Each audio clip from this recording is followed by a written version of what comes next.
All of this must surely have a connection with the books that are found in the reading room.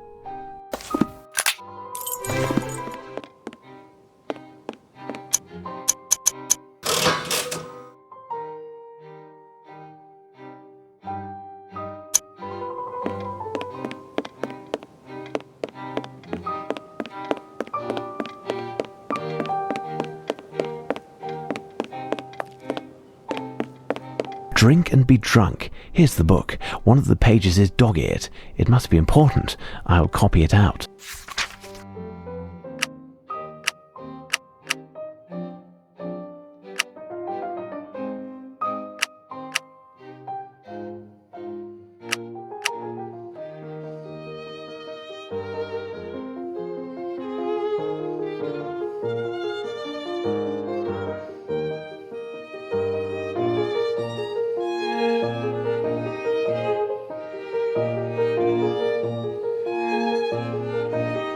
It's curious what is written here.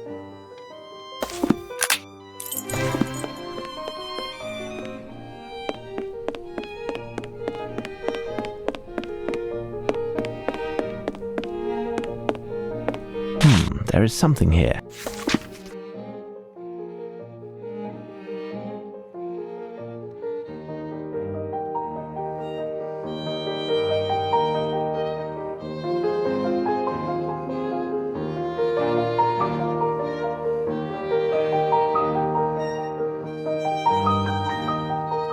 I must find something that resembles the description given in the poem.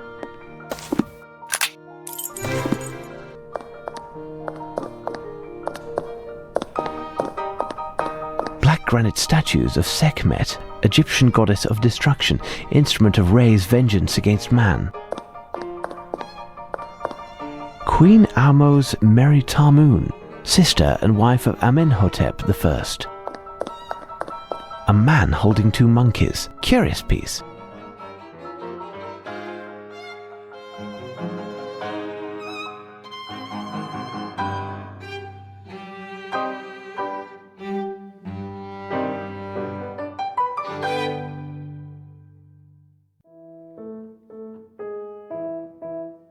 I will recopy all of that to better study it. I definitely recognize the distinct cuneiform writing.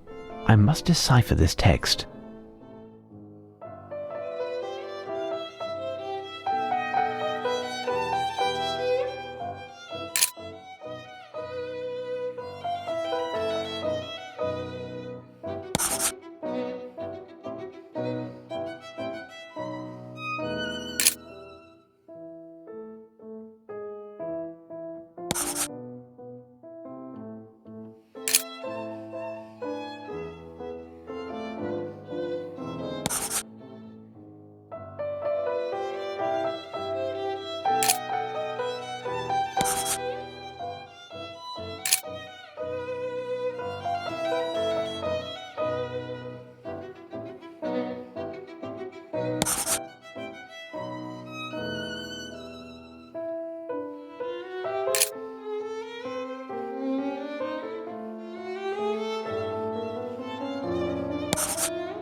Here's what I've been looking for.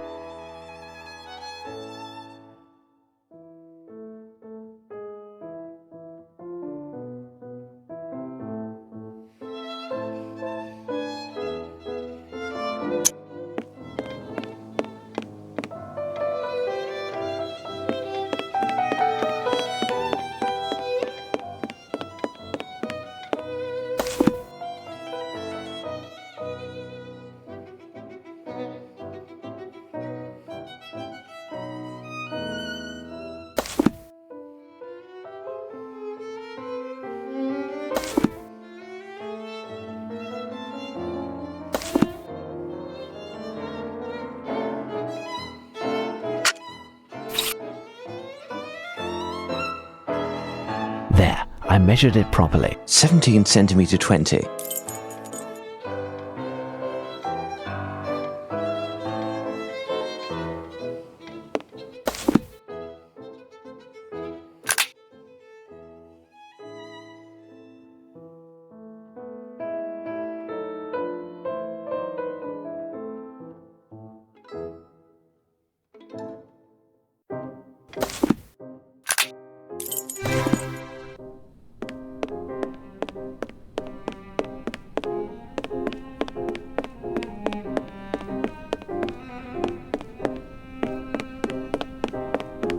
Wonderful dishes.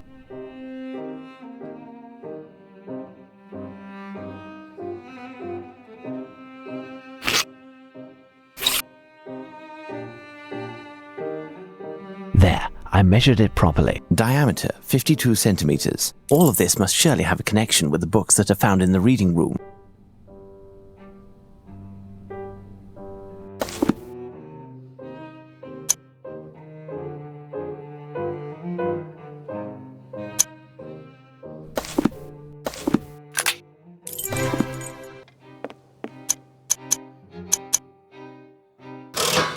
Elementary.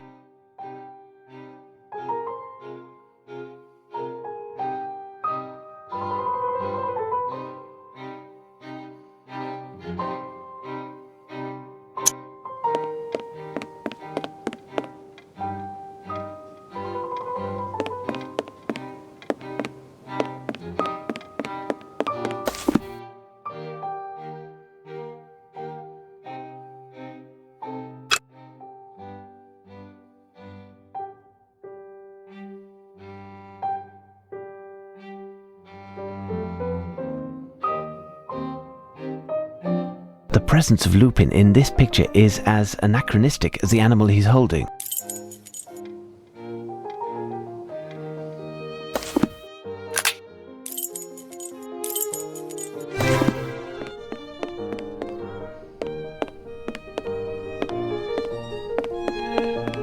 A koala. The animal is holding a small piece of paper between its paws.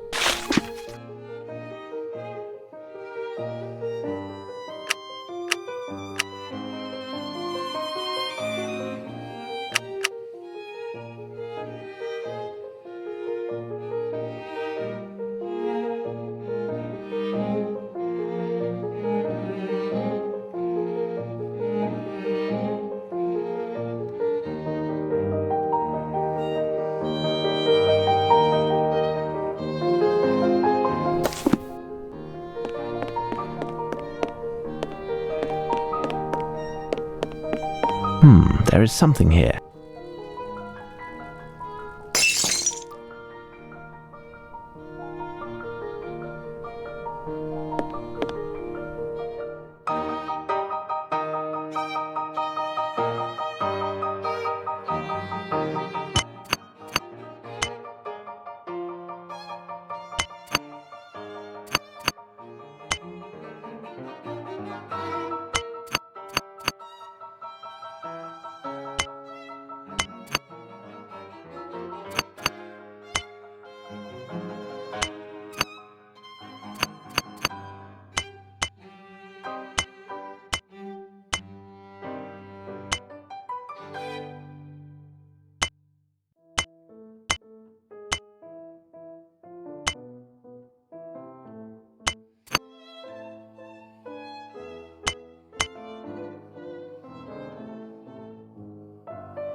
A new message. What now?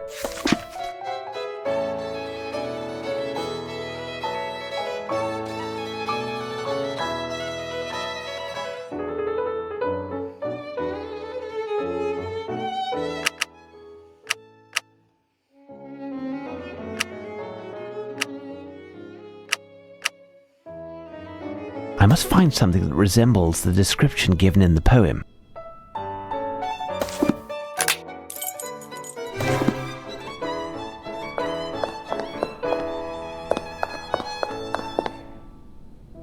A piece of paper is still hidden there. Lupin must have prepared his coup for weeks, even if he was obliged to improvise somewhat tonight.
Perfect. Now on to the next step.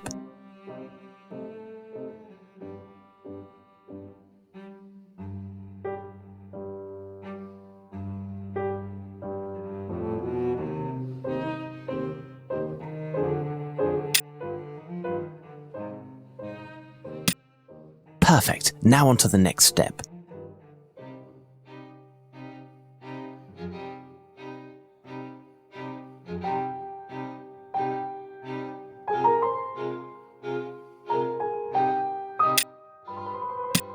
Perfect. Now on to the next step.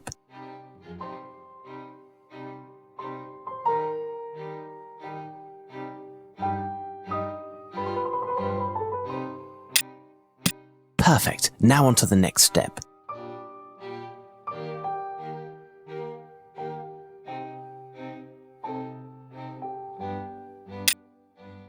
Perfect. Now on to the next step.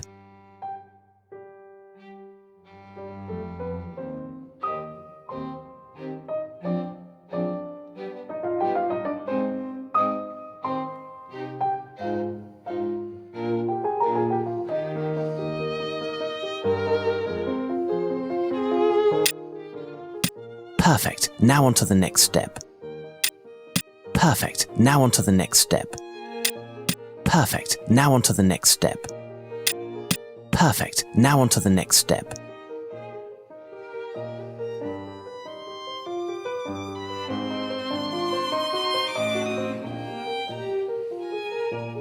This metal is a fake and I must open it. It appears to be quite solid and I don't want to break its contents. I must find a precision instrument.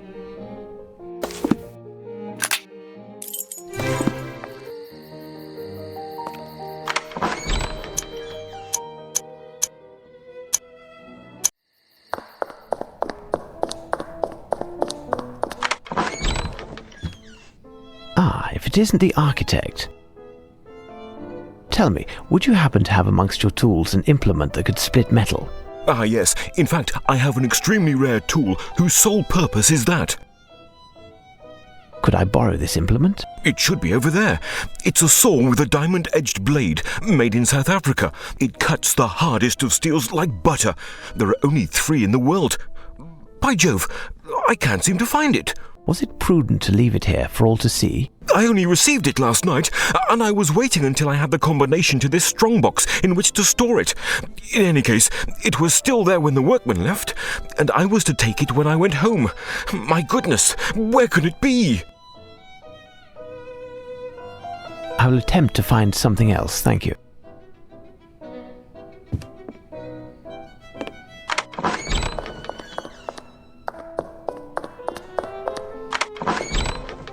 Now, Watson, do you always stroll around with a hammer?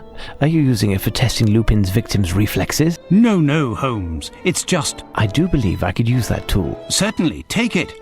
I must replace it near... Later, Watson. It's the only way. I hope I don't damage the paper that I assume is inside.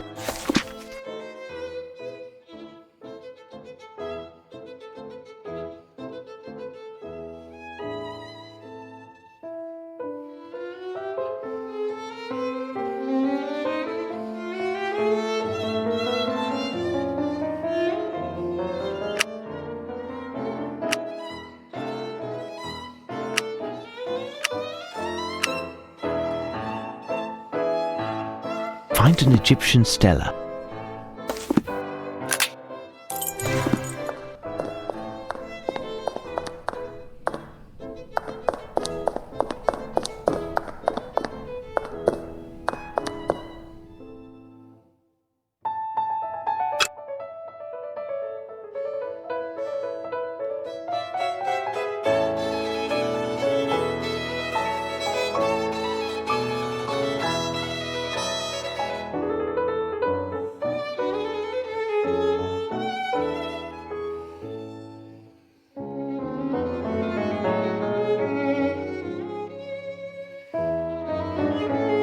Unless the Egyptians took up Latin, this letter E is in Lupin's hand.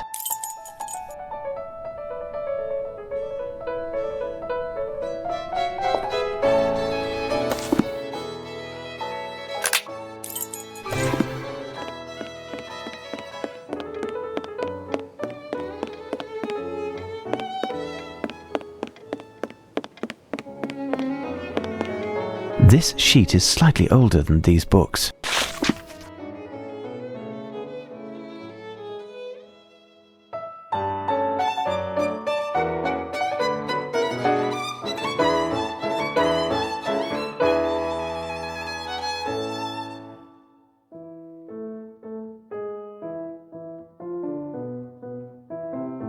It's a musical score. This melody certainly has a meaning. It's most likely a popular tune. I'll need the advice of an expert.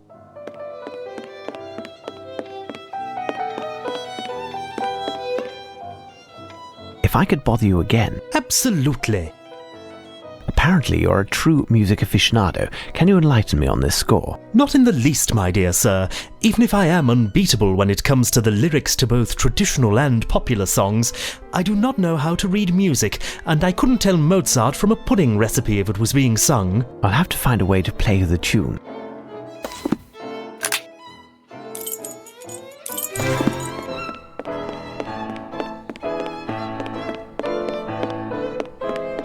This instrument will do the job.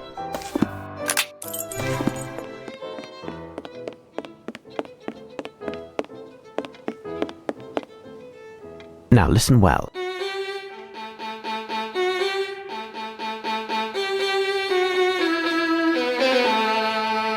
Return, return, return from whence you went. Return, return, return from whence you went.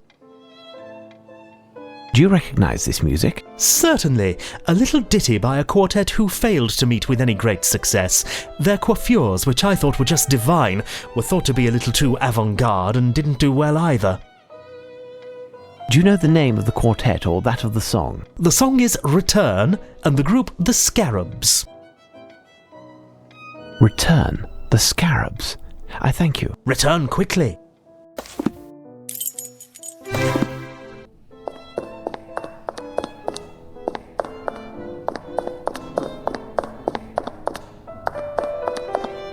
There's a piece of stucco, darkened with shoe polish, with a message inside.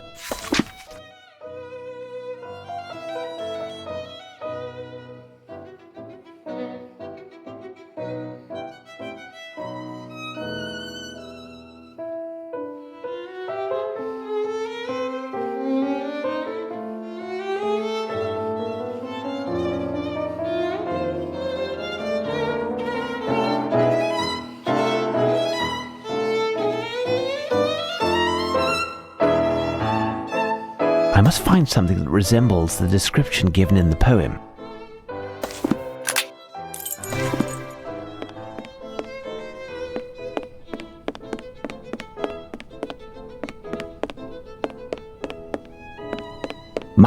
I must count the number of turns executed by each of the planets and make the calculation based on Lupin's poem. Such an imagination.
Here's what I've been looking for.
No book, but Lupin has left me a message.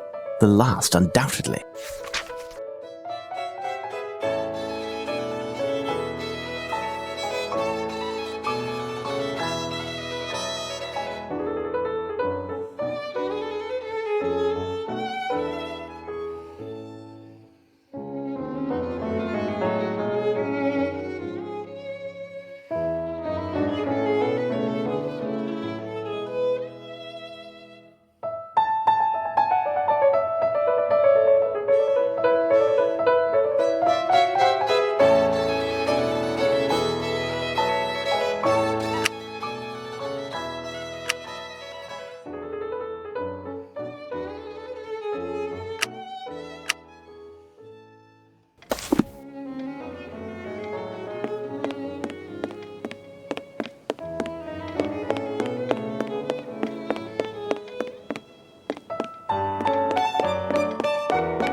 Pardon me, but I wanted to ask you a question that is somewhat delicate. Anything you'd like, pet. I want to know who is the person who means the most to you. It's you, my one and only you. Listen well, I am working on the case at hand. If you do not cooperate immediately, I will advise your superiors in the most detrimental terms possible of your antagonism. Is that clear? Well, well, well. What do you want, anyway? I've done all I could to help you.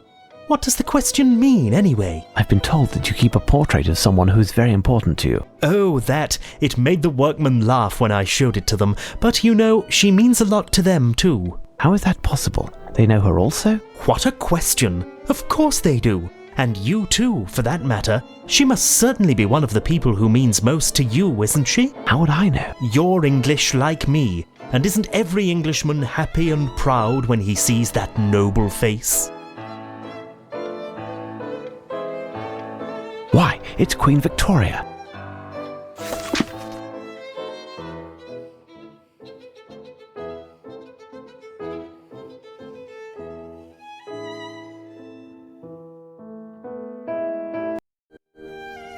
There, Holmes, I've told you everything.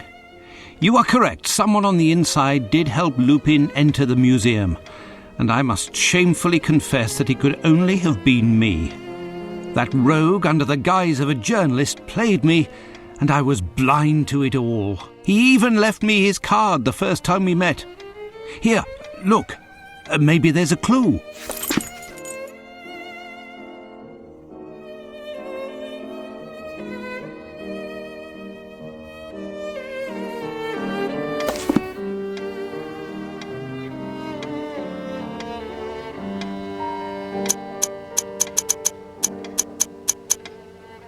It's a shame that you didn't show me this card earlier, my dear Watson. Our adversary is both talented and bold, more than any other criminal mastermind we have ever fought, with one exception, and he has fooled us yet again.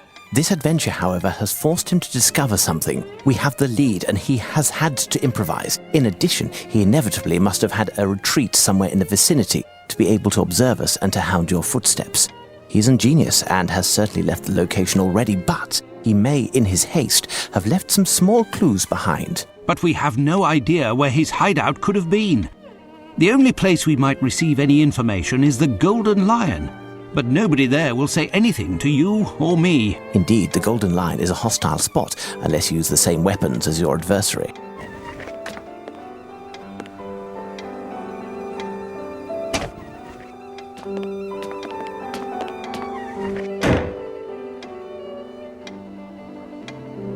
Now, Watson, disguised thusly, will I do justice to the clientele of the Golden Lion? Tremendous, Holmes.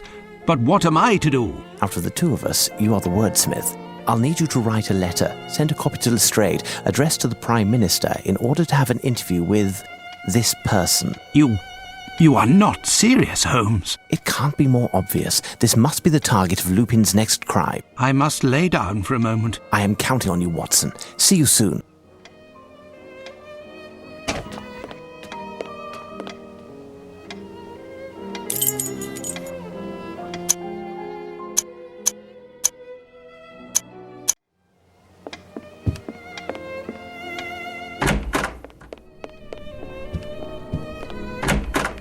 No one in the street. Even better. Watson thought my disguise was successful, but I'll have to ensure it works on a tougher audience before I enter the Golden Lion.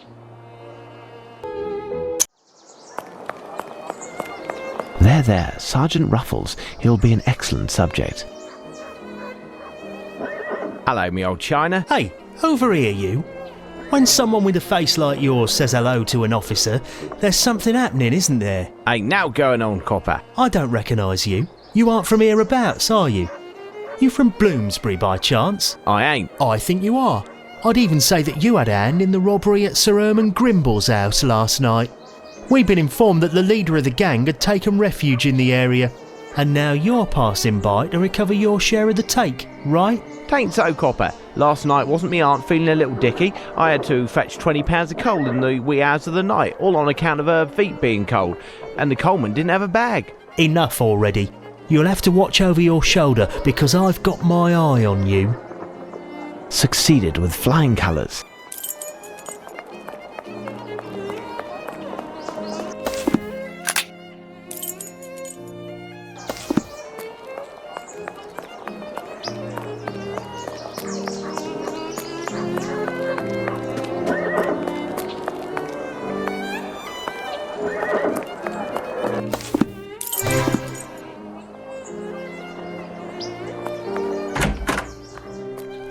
Hello, Gov. Have you seen a bloke from the paper? Piers, his name is. Shh. I'm a secret wall with ears. Shh. Hello, Gov. Have you seen a bloke from the paper? Piers, his name is. This ain't lost and found. Have a drink or get lost. Got it? Hello, Gov. Have you seen a bloke from the paper? Piers, his name is. Hey, big fella. One of your friends? Hey, you know, he told me if I had the skinny, he'd be sure to line my pocket.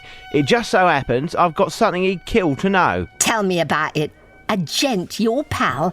I think he's dossed up with some chap at the Mrs. Fleming's on Malcolm Street. A door with flowers on both sides. He must have a room on the first floor. Hey, when he greases your hand, come pay me a visit. We'll have a few pints, and after that... Ta, lassie, I'll think about it.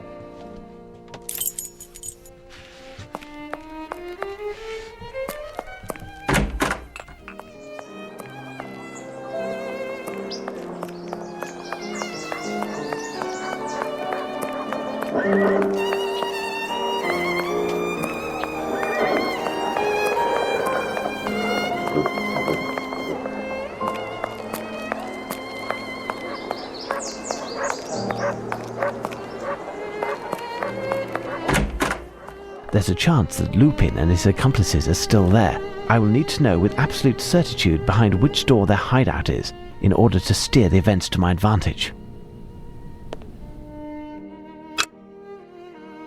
Elongated shape, slender footprint. It's that of a girl, a young girl.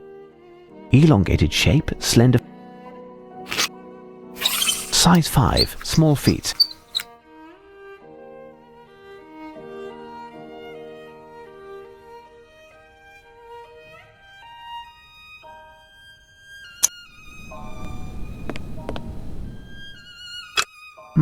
These are work boots.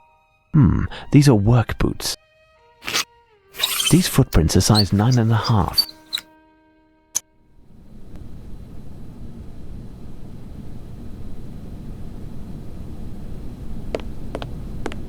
Ah, I'm mistaken. I lose all element of surprise if the alarm is given too late.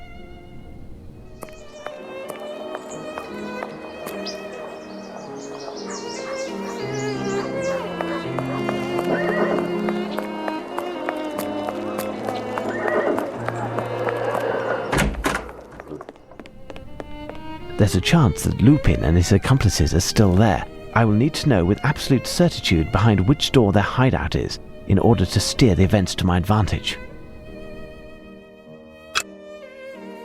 Work boots. Look, some blood and little scraps of meat. The man must work in a slaughterhouse. Size 8.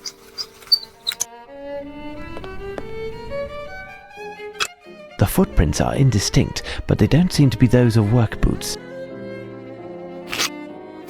These footprints are size 9.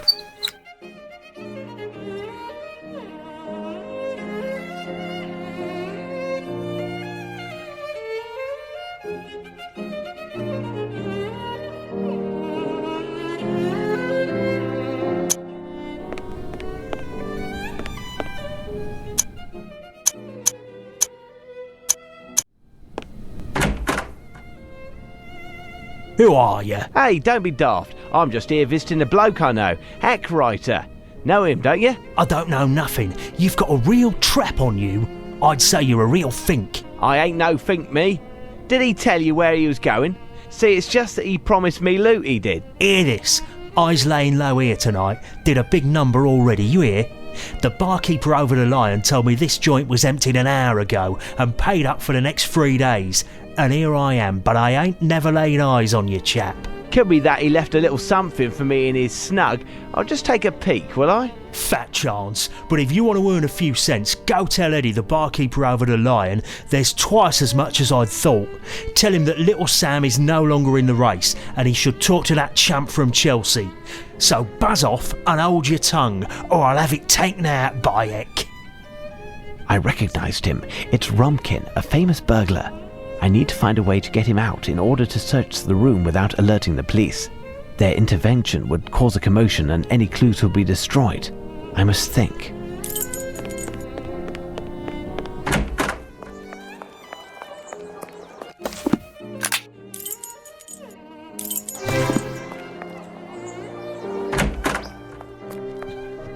You Eddie? To you, that's Mister. I just been to see the Mrs. Fleming's tenant. Know him? Rumpkin? Shh, keep it down. What's the deal? Ain't no coppers round here. Oh, there's plenty. Big Bruiser, my guard, is part of Luigi's gang, and they're after Rumpkin's hide. If they found out that I've been harbouring and dealing with him, my goose is cooked. And yours too. Huh? Maybe I'll just let Luigi know where to find Rumpkin. He might cough up a few bob for that tidbit. How's that sound? Listen, you dirty rat. Luigi and Rumpkin had let's say, a difference of opinion. A little matter of honour. And now Rumpkin ain't welcome round here. So Rumpkin comes to me on the sly. He just scored big, he says. He's going to cut me a share of the all if I bail him out. It's a risk, mind. Now, if you can hold your tongue, you'll get your share too. Deal. Rumpkin ain't ready to leave his hideout, eh? Not likely. The very idea of finding himself face to face with a striped scarf has him quaking in his boots. Striped scarf, eh? What's the score with that then? The identifying sign for Luigi's gang. All those blokes have a striped scarf. They got weird designs on them too. That and their long knives is their trademark. Helps us to see them coming and stay out of the way. Good to avoid the hassle. So, what was it that Rumpkin wanted to tell me? Said it's more than 10 times what you thought. Supposed to bring little Sam, the chump from Chelsea, eh? And as many other men you lord over. Bring them all at midnight. Really? That's top hole, that. I'm on it.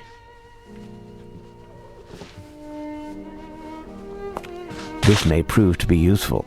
This may prove to be useful.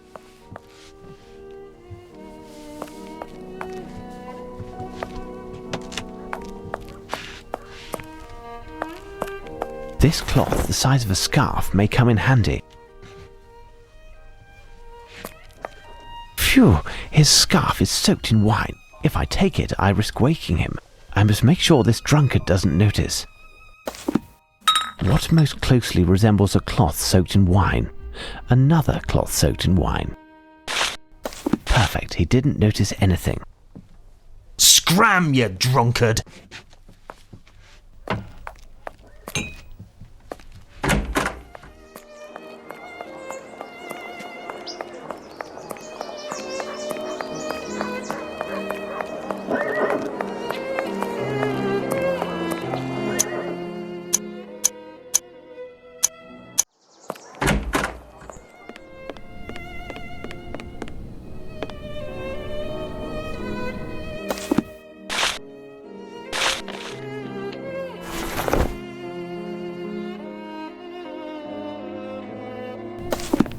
It's me. I've seen our Eddie.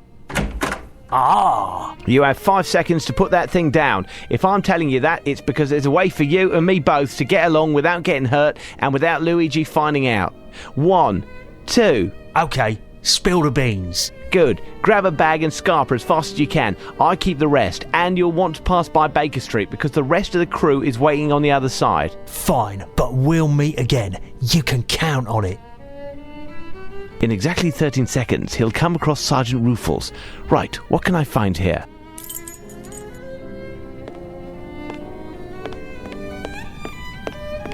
Certain scraps of wood seem to have been painted with silver paint. It's a strong wood, no dust on it. It's definitely the loot from the recent burglary of Herman Grimble's. I haven't seen him since the adventure of the silver earring. He'd be pleased to see me again, especially if I return his stolen property.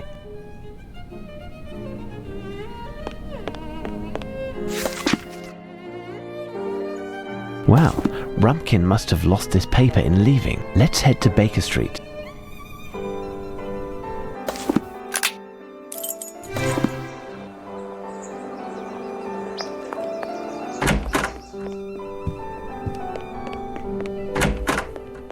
At last, Holmes. I was imagining the worst had happened to you. It was nothing, Watson. Even though I didn't manage to catch the swordfish, I do happen to have a few sea bream in my bag. I sent off the letters that you wanted me to pen. I'm in a right state. Do you really believe that this rascal would dare attack? I do believe, Watson. We'll discuss this later. I have a small task to do which requires my absolute concentration. I'll have to ask you to leave and go to Scotland Yard in order to inform the authorities that the plunder from the robbery at Sir Grimble's residence can be found in one of the rooms rented by Mrs. Fleming. Second door on the left, to be exact. They already have the perpetrator, but if the inspectors would be so good as to wait until midnight, they will find in that very location the top fences in London. Hand in the cookie jar, or jars, I should say. If you say so, Holmes. Thank you, Watson. As for myself, I need to study the clues that I recently found.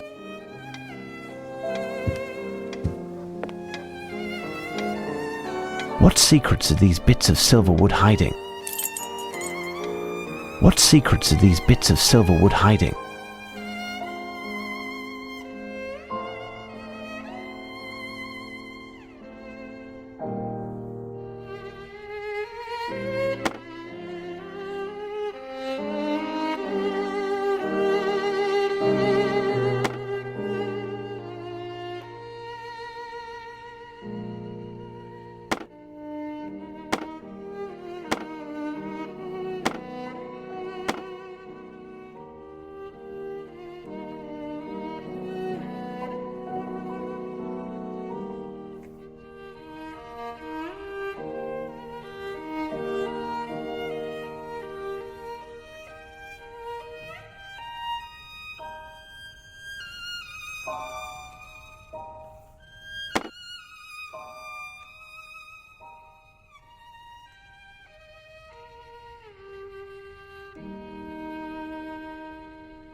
Cage. With the wood painted this colour, it almost looks like a steel cage. It doesn't mean much to me. I'm back from the station where I completed the charge you had entrusted me with. On my return, a messenger gave me this letter, which asks us to meet with the Prime Minister at Buckingham Palace tomorrow morning. Tomorrow morning. It's far enough away, but not too late. Either way, it will give us some time for me to ponder and for you to rest. You seem sad, Watson, and we need to inspire confidence tomorrow. Our audience will be one of the hardest. Mr. Holmes, the Prime Minister is in the White Room on your right, at the end of the hall. His orders were that you should be shown in immediately.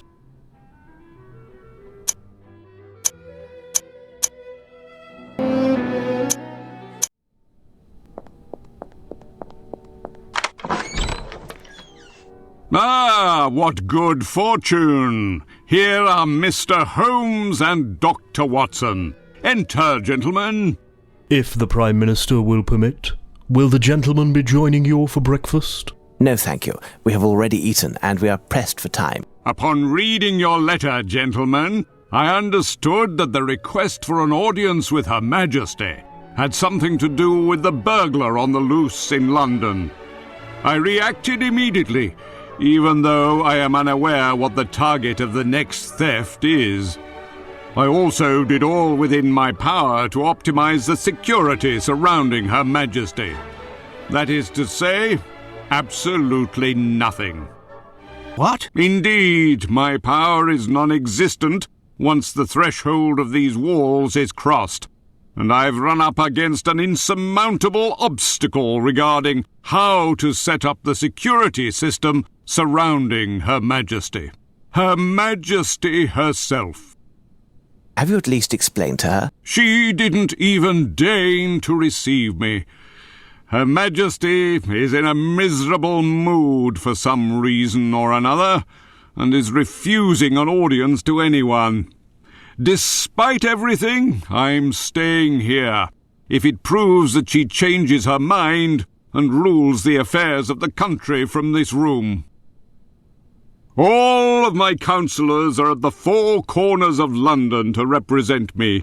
I even have one in the Chamber of Lords to see if Parliament can oblige Her Majesty to receive me.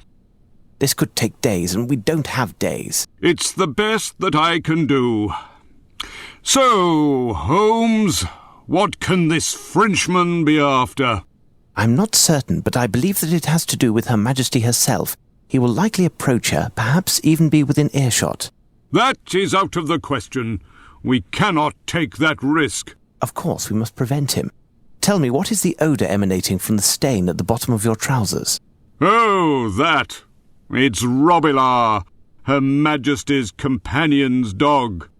Leomunda is adorable, but her dog is devilish. I arrived early this morning and dozed off on the divan. This abject creature woke me up in his own way.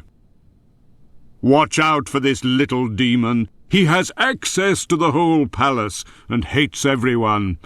I've sent for another pair of trousers, but I have the impression that they'll never arrive. Is there anything that we can do, Prime Minister? You most certainly can. Find me some trousers without further delay and convey the letters. The addresses where they were dropped off are marked on the envelopes. A coach can be found in front of the palace. It's at your disposition. Very well. My dear Watson, you've become a public official of the nation. I won't join you despite the prestige, as there may yet be a way to dispel Her Majesty's bad mood, and gaining some precious time in doing so. Good luck, Holmes. I will return to my work and await the blessed moment. Tell me, Watson, what are you waiting for? A royal escort?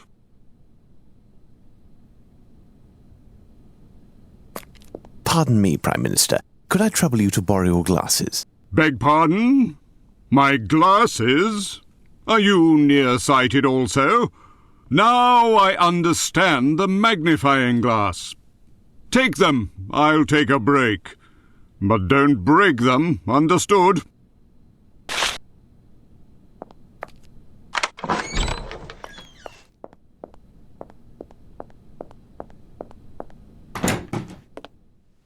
Excuse me. Chauncey, sir, at your service. Here, I understand that Her Majesty is cantankerous today. Would you happen to know why? I'm sorry, but I am not authorized to comment on Her Majesty's moods. In fact, no one is.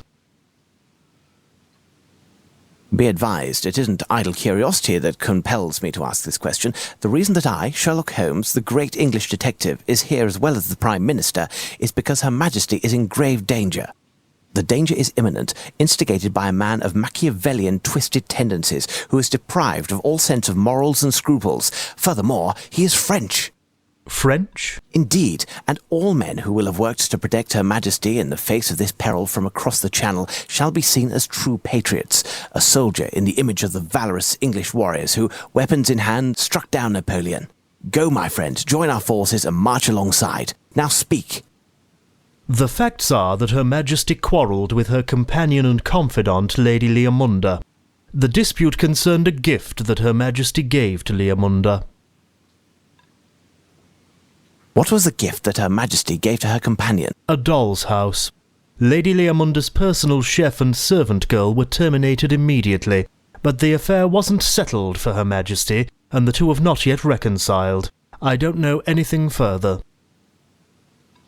Perhaps I could speak to Lady Leomunda? She, too, is refusing to receive visitors. Thank you, my friend.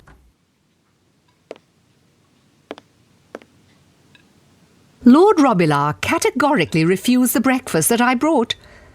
That has put him in a rotten mood also, and Lady Leomunda is in a state. This is the worst that could happen. I've just thrown the remainder of his meal into the refuse.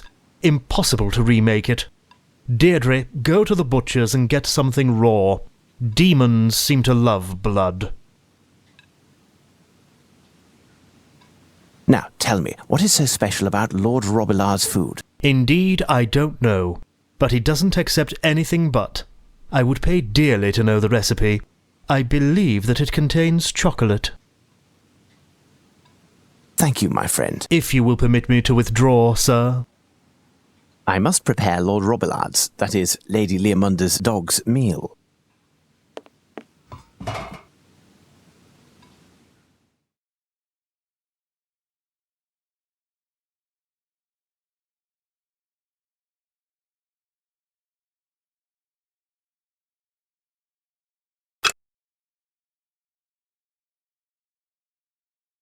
To the side, a strange mix can be found that was recently put there.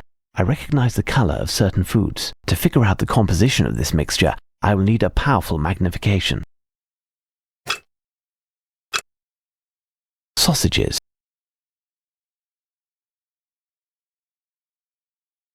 There is something here. Phew, what a foul odour.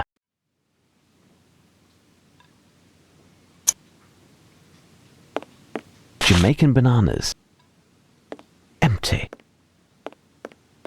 Ah, this must surely be the recipe for the dog's food. In a pitiful state, the cook must consult it often.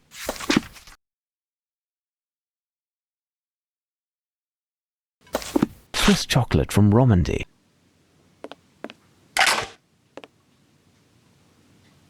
Closed. Sausages.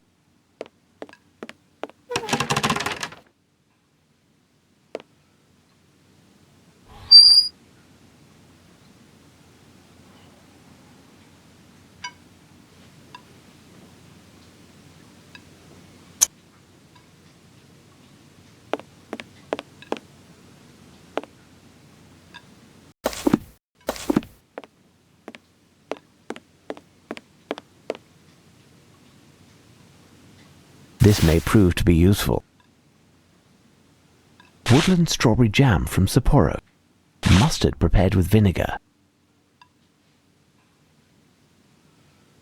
Marinated anchovies.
elementary.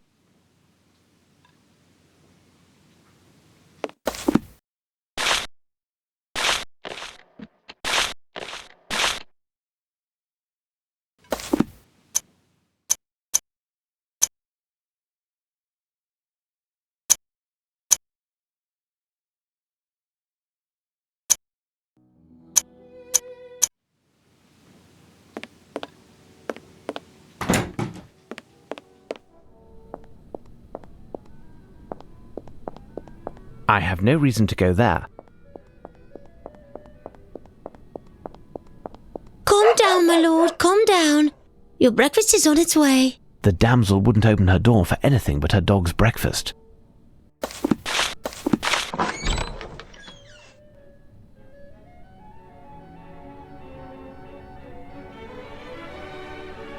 Your powers of observation are stunning, my lady. Indeed, I am not Deirdre. My name is Sherlock Holmes, and I am... The new cook? Not quite. Firstly, where can I place this meal? Put me lord's breakfast...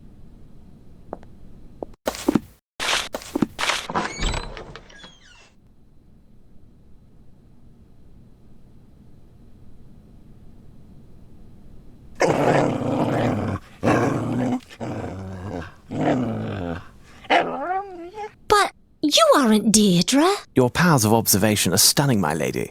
Indeed, I am not Deirdre. My name is Sherlock Holmes, and I am... The new cook? Not quite. Firstly, where can I place this meal? Put me lord's breakfast at the foot of his bed.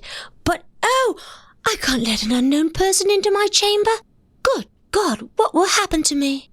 Nothing serious, my lady. In fact, I'm here to help you. How do you know that I am in need of help? Help from a tall, distinguished man with a very long nose.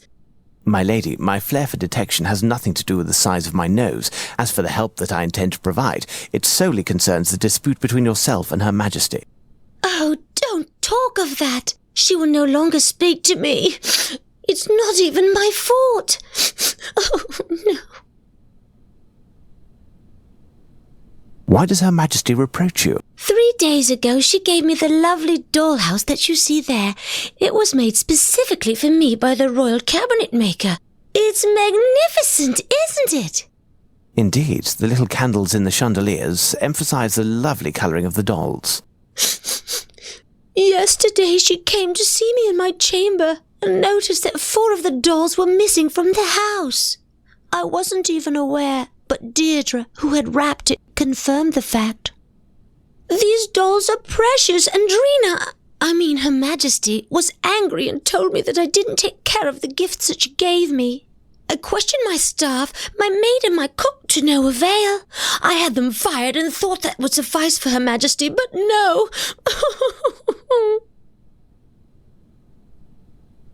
What the dolls look like? I don't even know. All I know is that there are 4 less boys than girls in the dollhouse. Please calm yourself, my lady. I will see what I can do. Oh, many thanks, sir. Thank you. If you find them, you will be handsomely rewarded. I will prove my gratitude, even if it means... Save your gratitude for when I have solved the case.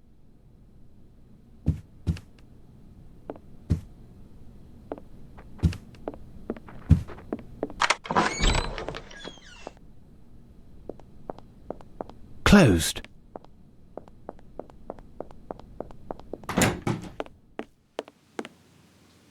How can I be of service, sir? Tell me, Deirdre, you were in charge of wrapping the dollhouse that Her Majesty presented to Lady Leomunda. Is that correct? Yes, sir. And you swore to Her Majesty that certain dolls were missing. Do you remember which they were? Not exactly, sir. But I must say that when I recounted the dolls and noticed some were missing, I found that there were much less with ginger hair than before. Thank you, Deirdre. Goodbye. Closed.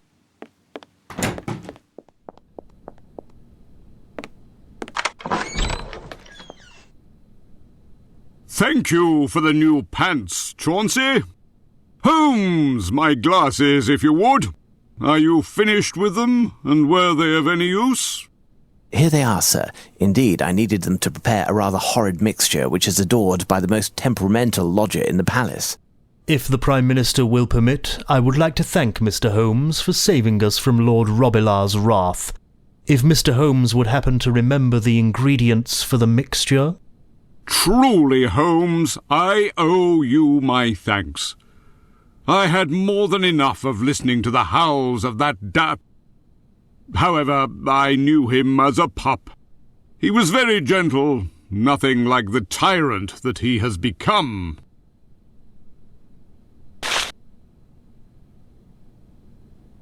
What provoked this change of temperament? I haven't the least idea.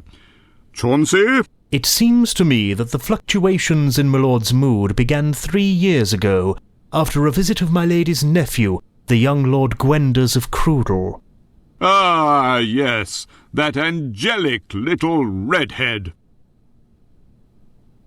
What happened at the time? My lady was so happy to see her nephew that she ignored my lord during the week that Lord Gwenders was here. My lord roamed alone from room to room, he who was so used to having my lady's complete attention. And the day came when... I remember. The yappy little thing was completely out of hand, or rather out of paw, trying to separate Lady Leomunda from her dear nephew, without success. Excuse me, sir, I have a question for Mr. Chauncey. Tell me, my friend, did you notice Lord Robilar engaging in any strange behaviour in the past 3 days? Other than the Prime Minister's pants, nothing more than usual, sir. But I don't notice everything. Thank you, gentlemen.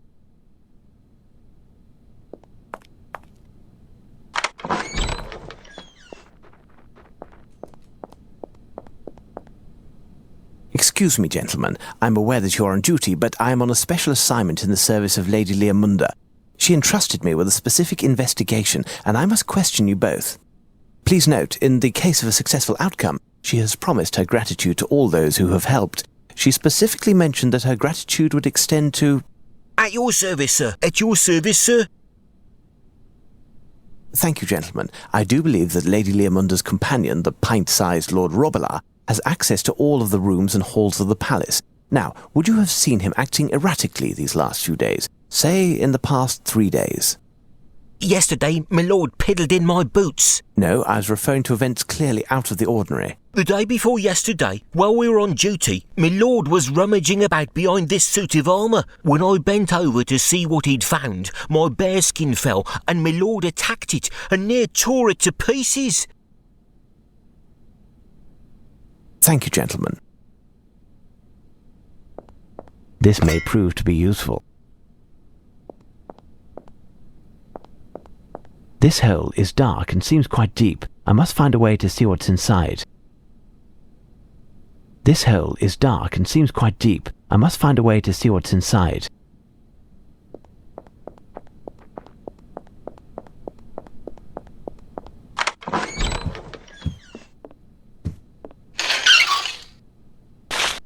No, one will suffice.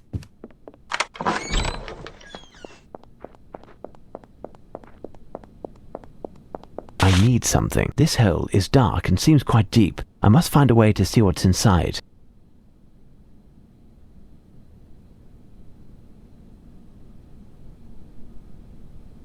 I think I can make out the reflection of a porcelain face. This spear could be useful, but in order to recover the doll without damage, I would have to bend the end to form a hook.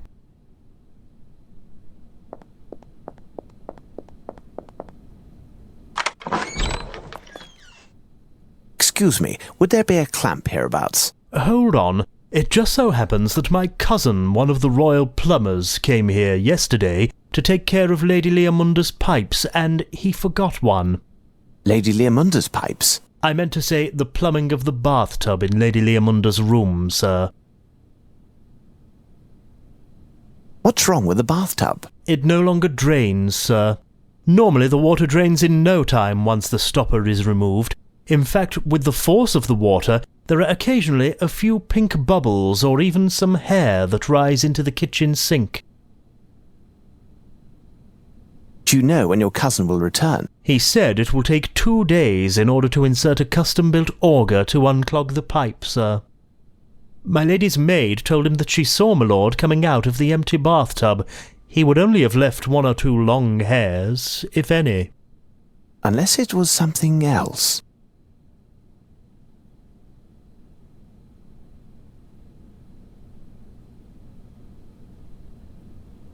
Thank you, Chauncey. My pleasure, sir.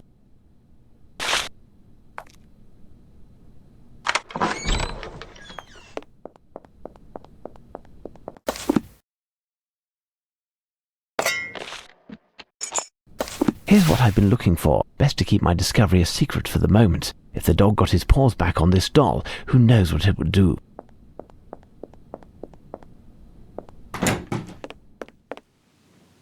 Sir? My apologies for interrupting you in the midst of your duties. Would you have witnessed Lord Robillard engaging in any strange behaviour within the past 3 days? Oh, my lord is a bit waggish and makes strange around people he isn't familiar with. You must know him well. Has he added a new trick to his repertoire? Why, yes. Now that I think of it, my lord usually has a right fear of chimneys because of the fire. However, yesterday morning, I found him with his paws and his snout full of ashes. The fire in the white drawing room was almost out. I cleaned him as quickly as possible, despite his protestations. Thank you, Deirdre. Goodbye.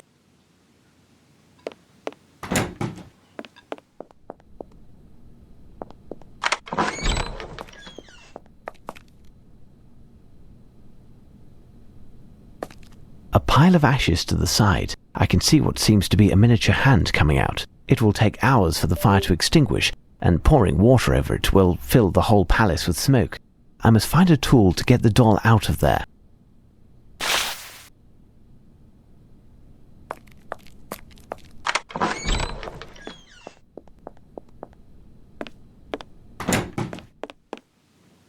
Sir? Could you please clean this doll? Certainly, sir. Thank you. At your service, sir.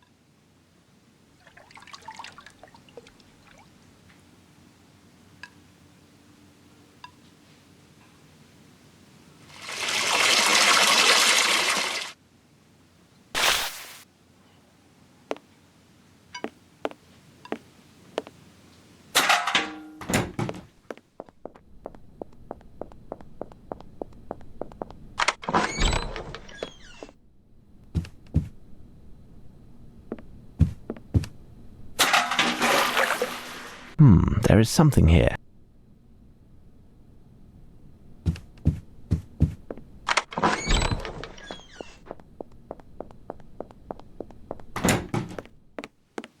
There. All of Lady Leomunda's bathwater is still in this barrel. It is far too heavy. I cannot lift it.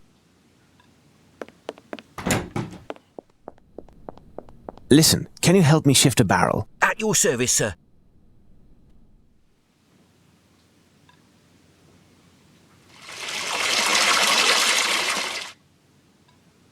Elementary.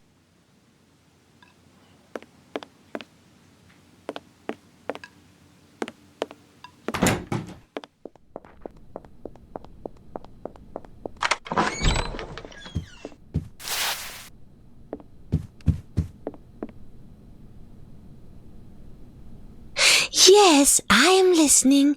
I'm all yours. My lady, I must press you further. Have you noticed any strange behaviour from Lord Robillard these last few days? Why do you ask such a question? Oh, I see. You think that my little lord picked up the scent of the robber and wanted to warn me. I was so blind. Oh, my sweet lovey-dovey. Indeed, that is one possibility. Well, I seem to remember Lord rummaging in the garment chest that you see over there in the corner. He isn't supposed to go near it, as it contains ceremonial garments that I never wear, and it is very dusty. In addition, only my personal maid is capable of opening it, and that's in order to air it out from time to time, but I dismissed her. Why is it complicated to open? I decorated it myself. But it dates from Henry VIII, you know. He of the cupbearers, the maniac for security, blah, blah, blah. If you try to open it, don't ruin it, please. I promise, my lady.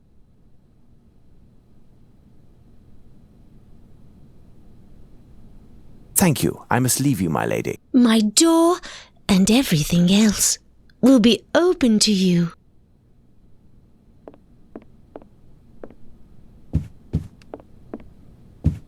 One must insert a star here to unlock the opening mechanism.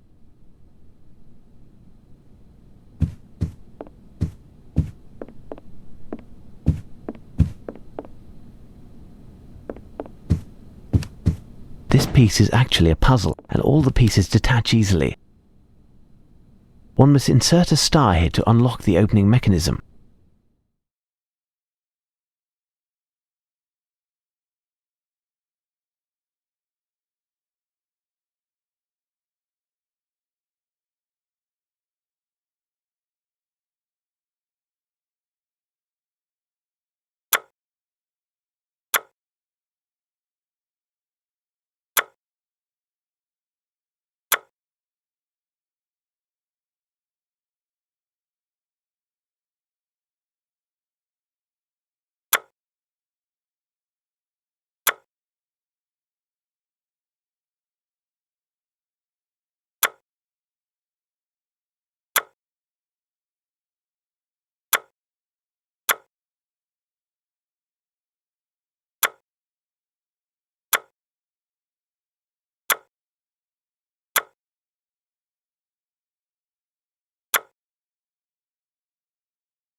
Elementary.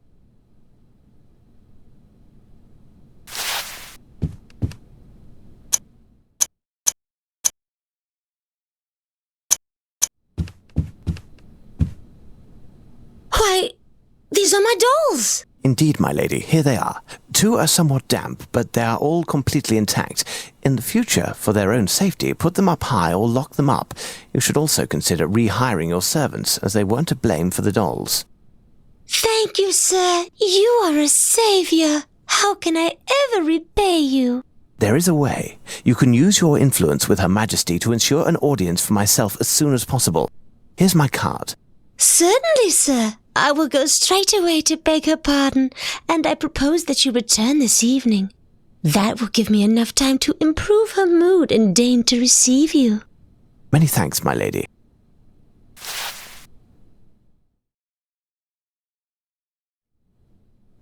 Surely you aren't telling me that you had to rummage through a waste bin in order to find the leftovers from an infernal... My lord, my dear Watson, within these walls you must say my lord. I wonder if you aren't mocking me, Holmes. I find it hard to believe that Her Majesty enjoys living in an environment so queer.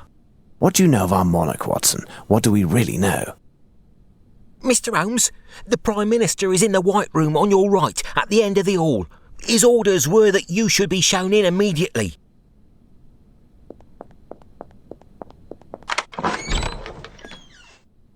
Good evening, gentlemen. Well done yet again, Holmes.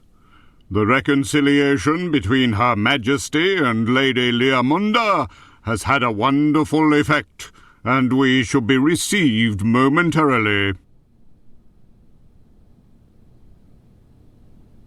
Is Her Majesty safe? She is in her chamber, and the palace as well as the gardens are crawling with guards.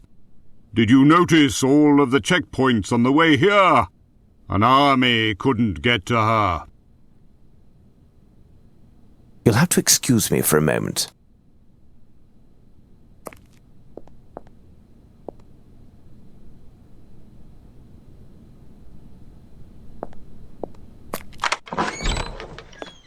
The rug was wet in a number of spots. I don't recall having wet it while emptying the bath.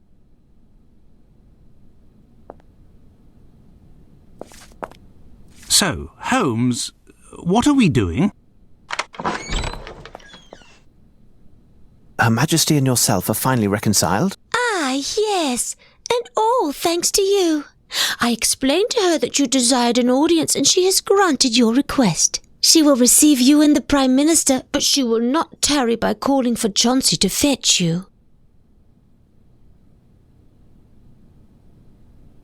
Can you assist me, my good man? Does his lordship wish to inspect another refuse bin? Why is the carpet in the hall wet? On account of a gift that Her Majesty received from Lady Leamunda, it was soaked and water was dripping from it for the duration of its carriage. What did it consist of? I haven't the least idea. The object was wrapped. Thank you, Chauncey.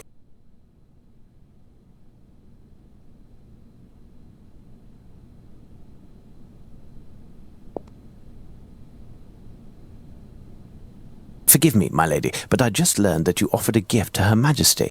Yes, I wanted to present Her Majesty with a gift to thank her for the dollhouse, but what a tragedy. It mustn't work any longer. Those nitwit workers dropped it in the moat and had the dickens of a time getting it out. They were so endearing that I couldn't be angry.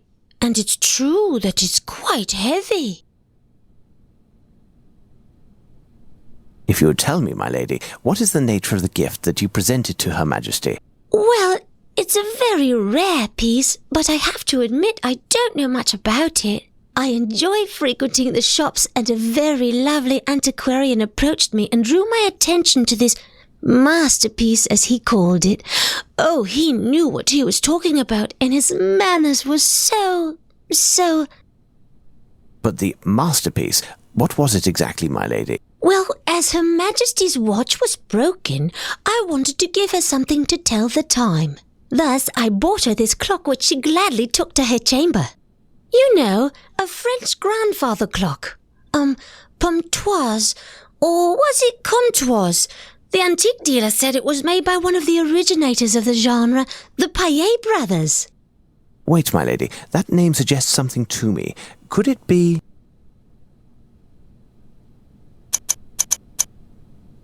Mayet? Yes, that's it. How did you know? Watson, Prime Minister, quick, sound the alarm. Lupin is in the Queen's chamber.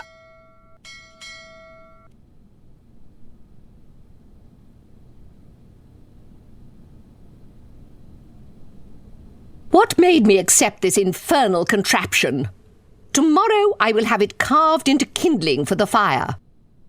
If Her Majesty will permit, I would rather avoid risking death yet again in what Her Majesty calls this infernal contraption.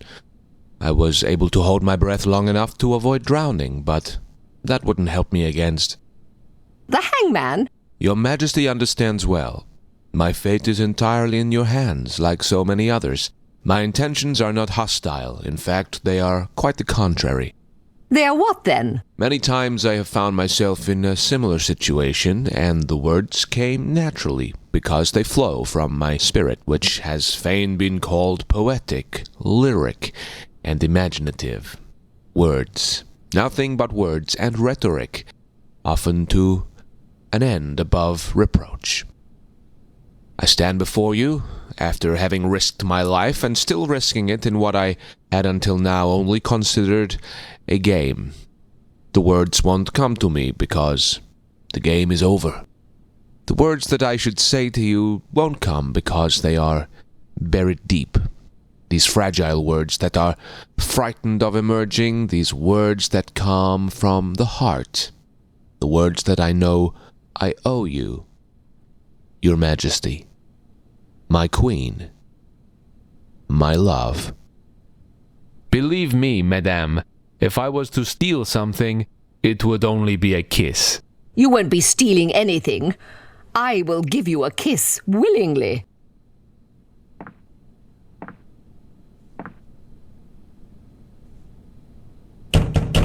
Open up, Your Majesty! Is all well, Your Grace? Break down the door! Your subjects are there, and so ends my gallant game, and, with them, my life. But these precious seconds are the lifetime. Show them, Arsène, how a French gentleman in love behaves.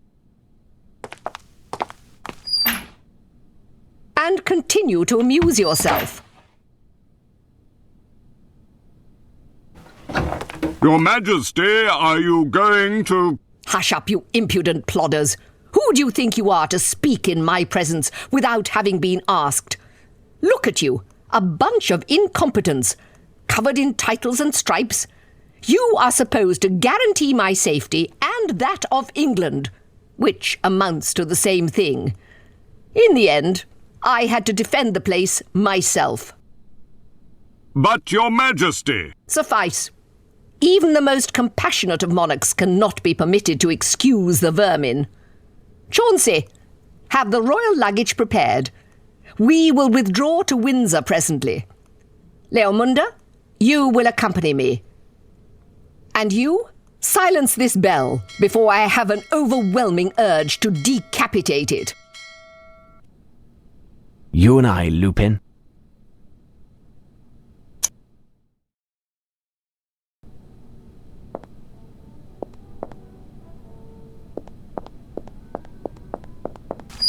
Elementary. This is how Lupin vanished.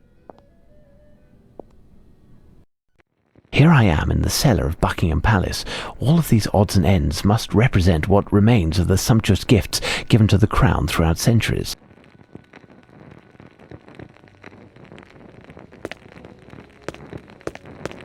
This organ is dilapidated, but the steel tubes are made of a resistant metal. None were damaged in the fall, and they haven't oxidized over time. Nothing special here. The ground here is slightly sloped. Traces of moisture. Lupin passed here. The wood of this statue is intact. It must be quite heavy, but it's possible to lift it slightly. Nothing special here. The ground here is slightly sloped. Lupin must have hooked the lock, but it closed behind him. This grill isn't in good condition. Will it yield through force?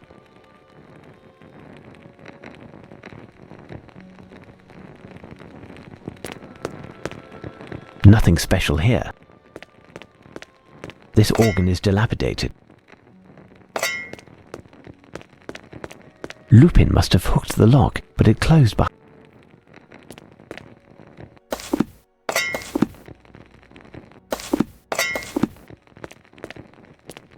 Lupin must have hooked the lock, but it closed behind him. This grill isn't in good condition. Will it yield through force?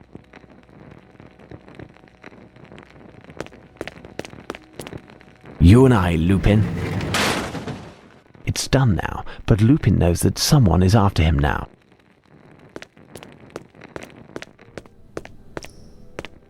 Lupin, he's there.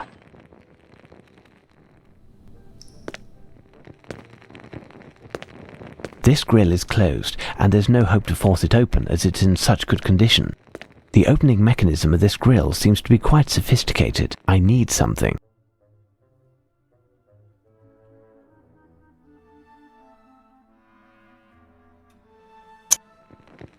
These shanks are from the lock. Lupin must have thrown them down after closing this door again. The opening mechanism of this grill seems to be quite sophisticated.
Open.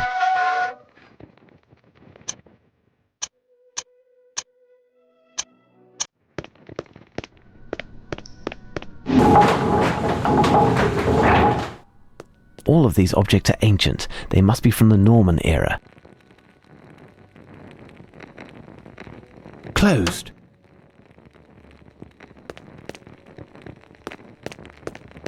This may prove to be useful. This may prove to be useful. The bow of this Norman longship is very heavy and seems quite sturdy. This part is in poor condition. I must have made a mistake. Time to think.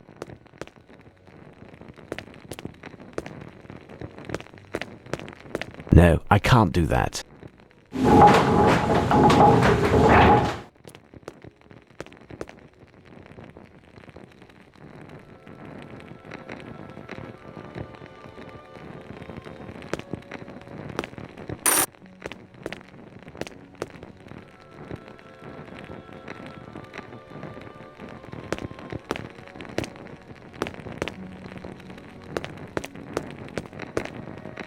I must have made a mistake. Time to think.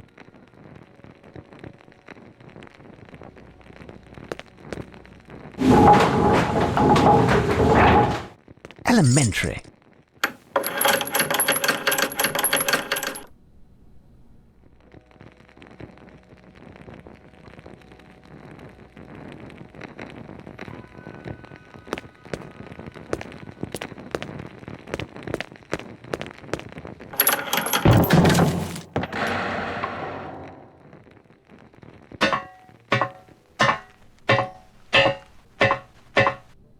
Came down a level. I must find a way to get back up. This bagpipe is capable of releasing air under great pressure. That can surely be of use to me. Nothing special here. This may prove to be useful. It's part of an Indian totem. These footprints are too blurred to gain any information. It's part of an Indian totem. It's part of an Indian totem.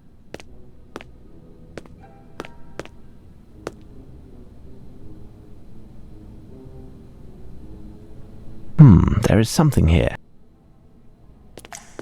It's part of an Indian totem. It's part of an Indian totem. It's part of an Indian totem.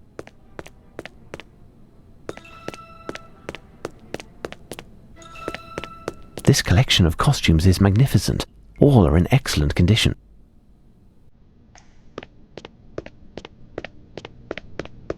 It's part of an Indian totem.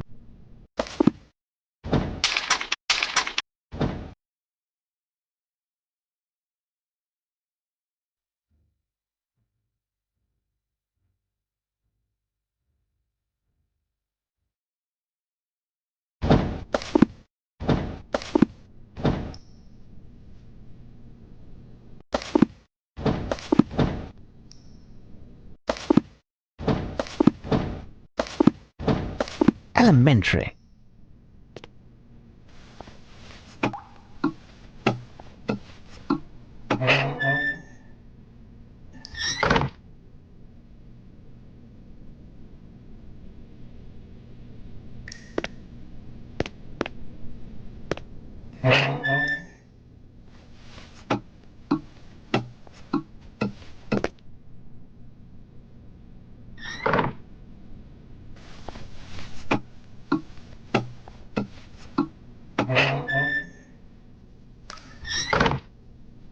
Nothing special here.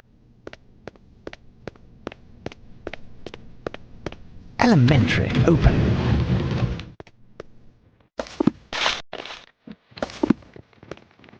This may prove to be useful.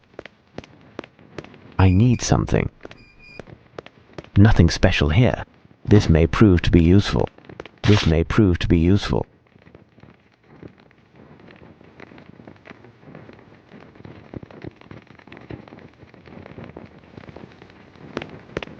This grill is closed, and there's no hope to force it open as it's in such good condition.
I came down a level. I must find a way to get back up.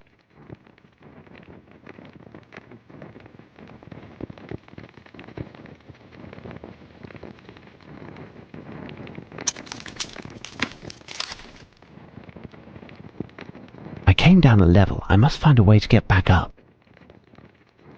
I came down a level. I must find a way to get back up. I came down a level. I must find a way to get back up.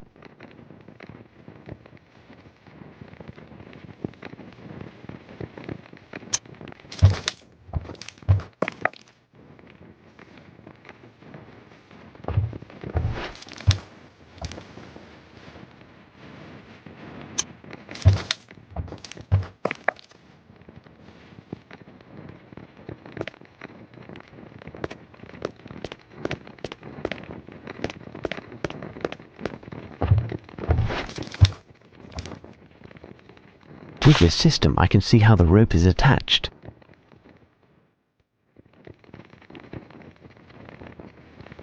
I need something.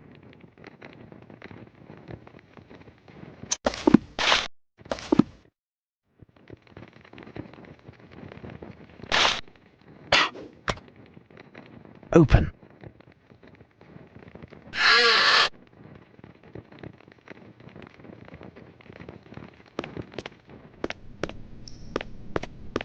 A new message. What now?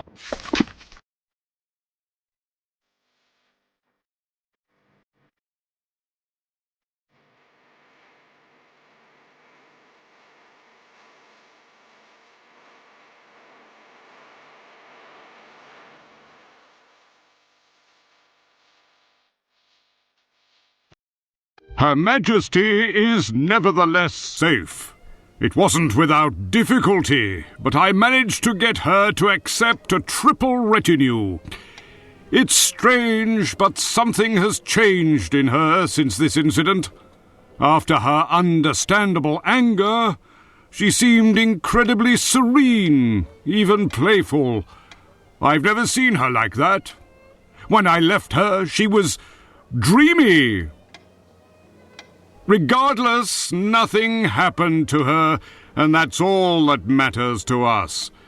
I have placed an additional 12 of our best agents amongst the staff at her country residence. My goodness! Intruding into Buckingham Palace like that! That Frenchman isn't lacking in daring, and all for nothing, it would appear. How is that? Lupin went through all that trouble without succeeding? Perhaps this will put an end to all this folly. If we are to believe the calling card that Lupin left for me in the basement at Buckingham, it would appear he accomplished his aim, although he didn't specify what that was. Furthermore, he seems determined to bring this whole enterprise to completion and commit his last theft tonight. If he succeeds, we will have lost a fifth battle, and with it, the war. National humiliation is in the offing, our Waterloo. Holmes, how can you be so defeatist? You haven't clearly explained how Lupin managed to escape from the Queen's bedchamber and the palace, but he seems to have had a fair bit of luck yet again. It can't last forever. In addition, we are English and must claim what is rightfully ours. Well put, Dr. Watson. As courageous as he is, I assure you he took nothing from his quick pass through the Queen's bedchamber. Either way, there was nothing to take. The bedchamber, like Her Majesty's lavatory, are models of austerity.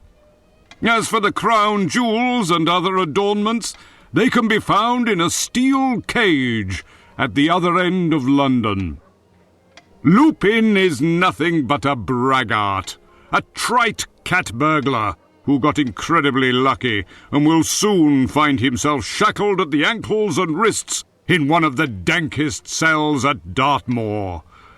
Tell me, Dr. Watson, what do these phrases mean, and where must we go in order to put an end to this masquerade?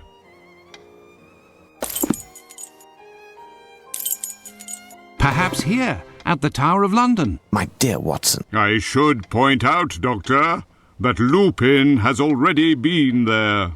That's true. But the message in the card... I've got it! He entered by dint of a clock in a great palace of stone. He is going to a location that is a bit of both.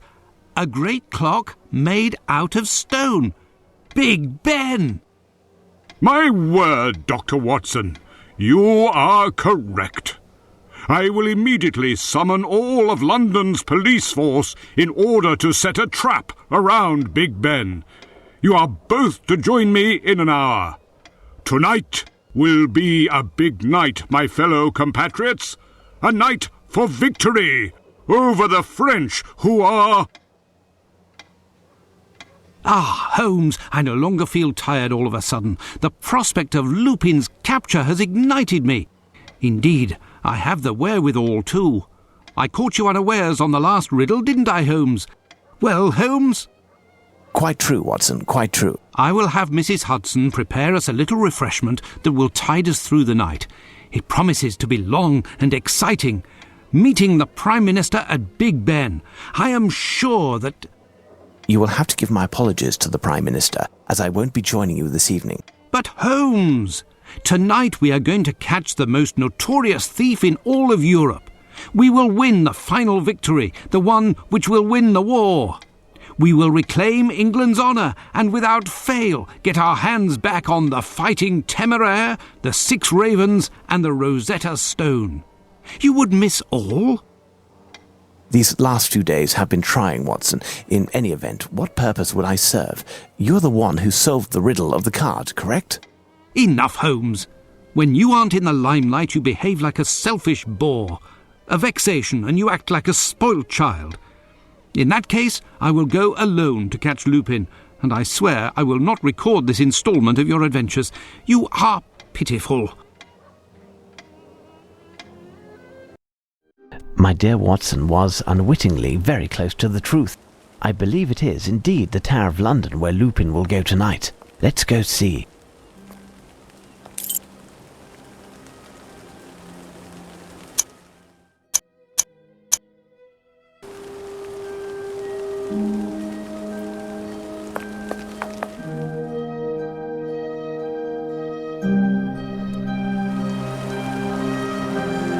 Here, we are in place. Inspector, have you checked the plan? Affirmative, Prime Minister. Half of Scotland Yard is in the building. The other half is spread out over the vicinity with mobile patrols. No one can pass unseen. Perfect, gentlemen. There's nothing else to do but wait. This will be our revenge. The merit belongs to you, dear Doctor. You will have the honour of bringing the news of our triumph to Her Majesty. Thank you. But we cannot forget Holmes, who... By the by, where is he? He preferred to remain at Baker Street. I think he is somewhat vexed that I was able to resolve the affair without him. We wouldn't be mollycoddling Holmes. Too bad for him. He'll learn of Lupin's capture through the papers. If I'm mistaken, I'll be the only one to know. However, if I am correct, Lupin has very little lead on me and will remain unaware of my presence here.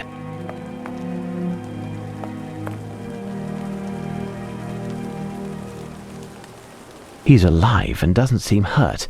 This man was certainly put to sleep by a strong sedative. There is no longer any doubt. Lupin is here, and there's no question what he has come to steal. What is his plan? I must find Chief Warder Smith and inform him as soon as possible.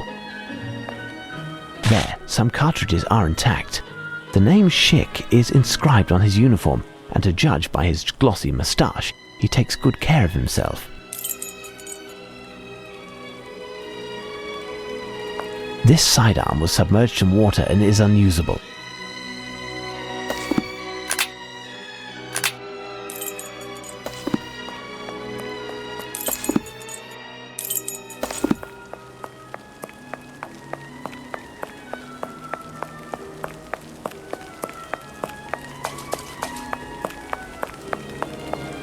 Closed.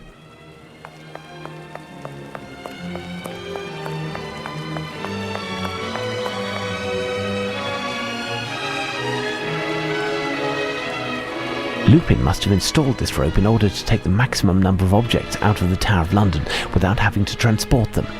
Think, if I want to catch Lupin and be assured that he hasn't been able to remove the jewels before that time, I must prevent him from using this rope without him noticing.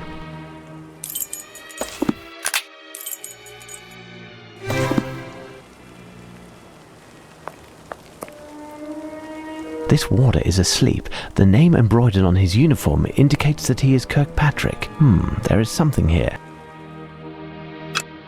There seems to be a little bit of green paint on the right hand.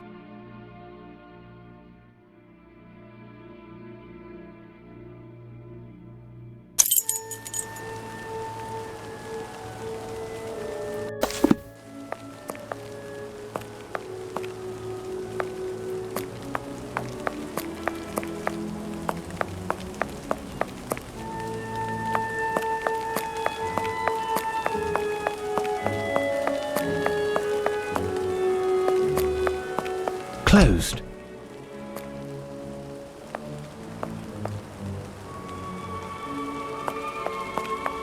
It's Chief Warder Smith's hat. This print on the ground suggests that someone had a heavy fall here. Someone was dragged to the door of the storeroom. The rain hasn't yet removed the prints, thus they must be quite recent.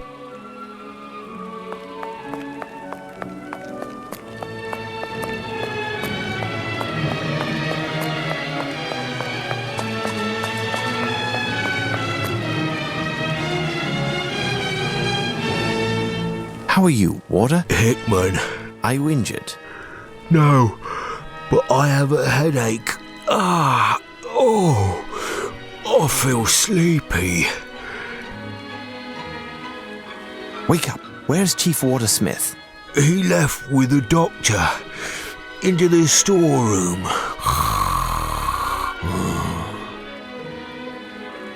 The storeroom is locked. Who possesses a key? Smith and the cook, but he is out. Who else? Speak, Warder. Fatty Johnson, in his locker, a duplicate which he stole.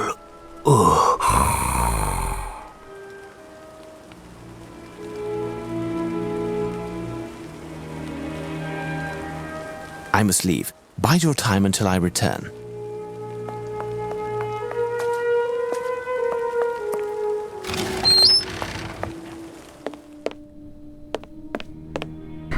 Two hot air balloons in solidarity.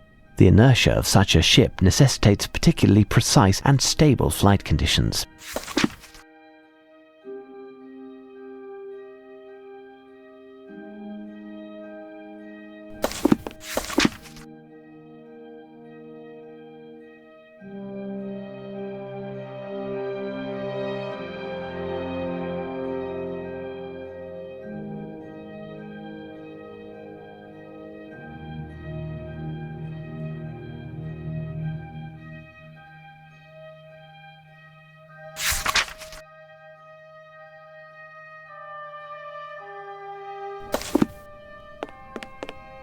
This may prove to be useful. Certainly a gift for a child. Roller skates. This uniform seems to be made for a child. This man must be of a small stature. This lamp has a funny shape. I am taking it.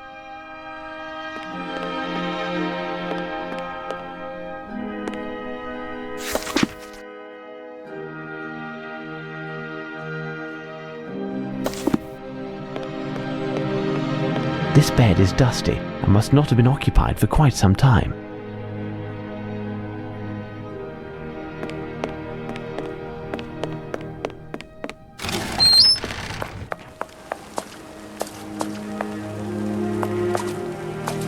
Closed.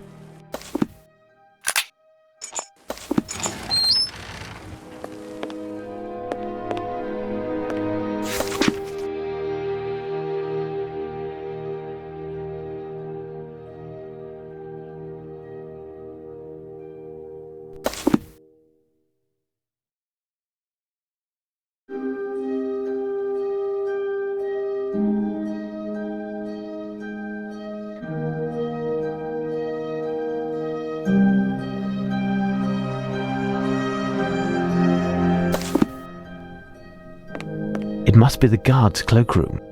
There is a stool here, possibly for helping the owner of this locker to reach the high parts. This door is solid, the lock is rather ancient, and each locker has a different lock. If I want to open one in particular, the chance of finding a key within a reasonable amount of time is almost null. I will have to use force. Blow up the lock, perhaps? It's typical Scottish material. There is a kilt inside this locker.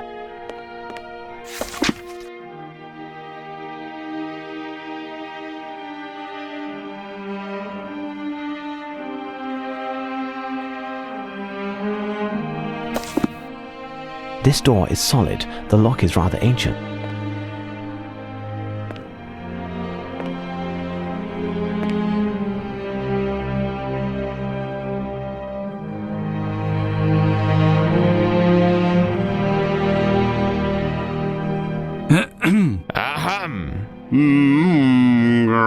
Well, Lupin is certainly making us wait. It's already been 4 hours that... Enough, Lestrade, enough. I know how to count. Listen. Shh. What? I hear a noise. Like a motor.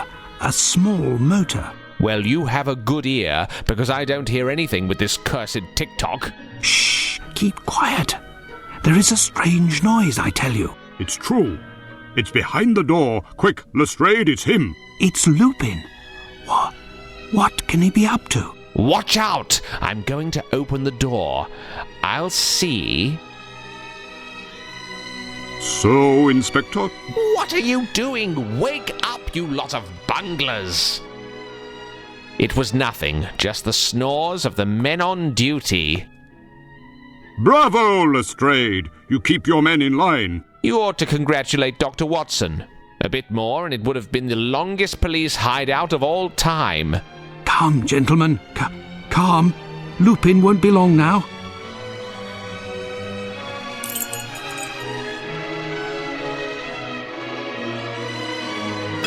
This is, without a doubt, a freshly combed moustache hair.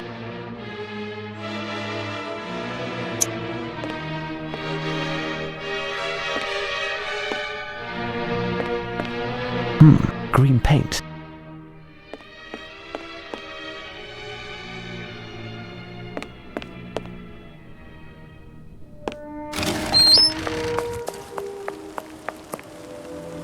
Which is Johnson's locker?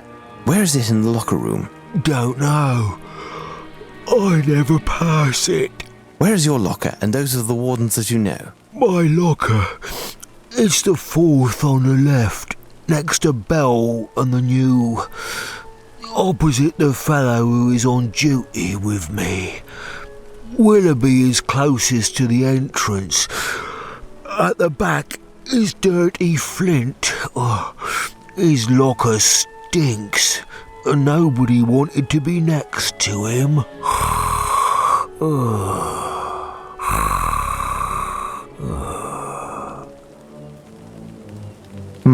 I believe that's it. The sleeping pill has produced its effect. He's in a deep sleep, and I won't be able to get anything else from him.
Elementary.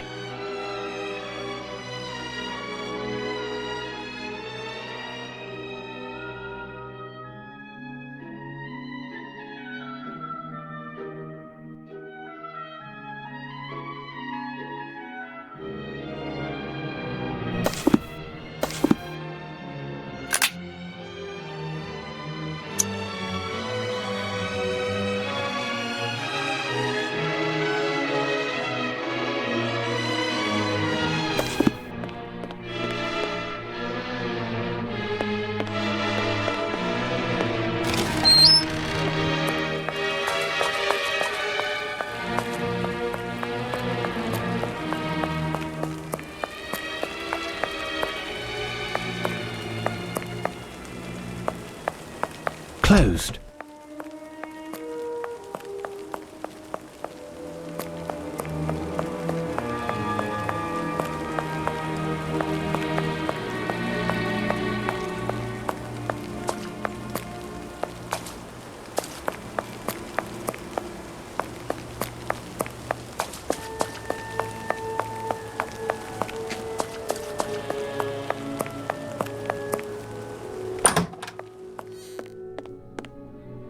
Open. This may prove to be useful. This may prove to be useful. This may prove to be useful. I am taking whatever might be useful. The time is pressing and Lupin isn't far.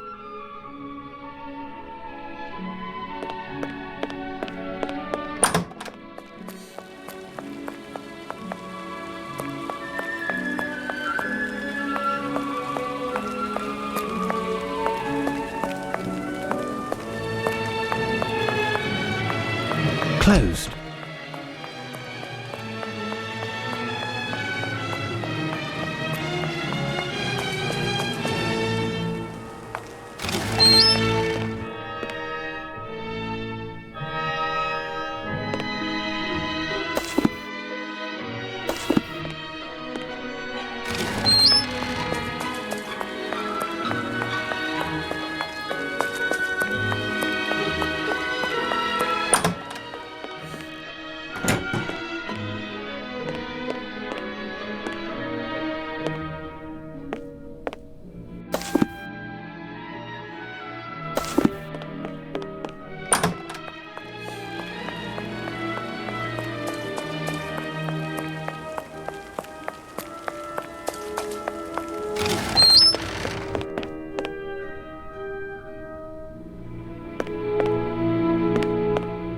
This door is solid, the lock is rather ancient, and each locker has a different lock. If I want to open one in particular...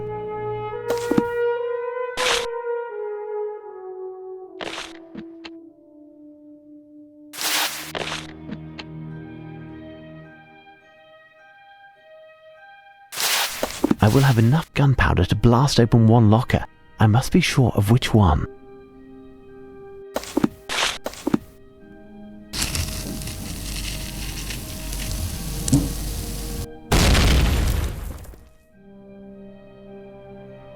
Open. This haggis is fresh and supple. Perhaps it is meant for the cook in order to prepare a special dish. Not appetizing, but I am taking it regardless. This must be the key to the storeroom.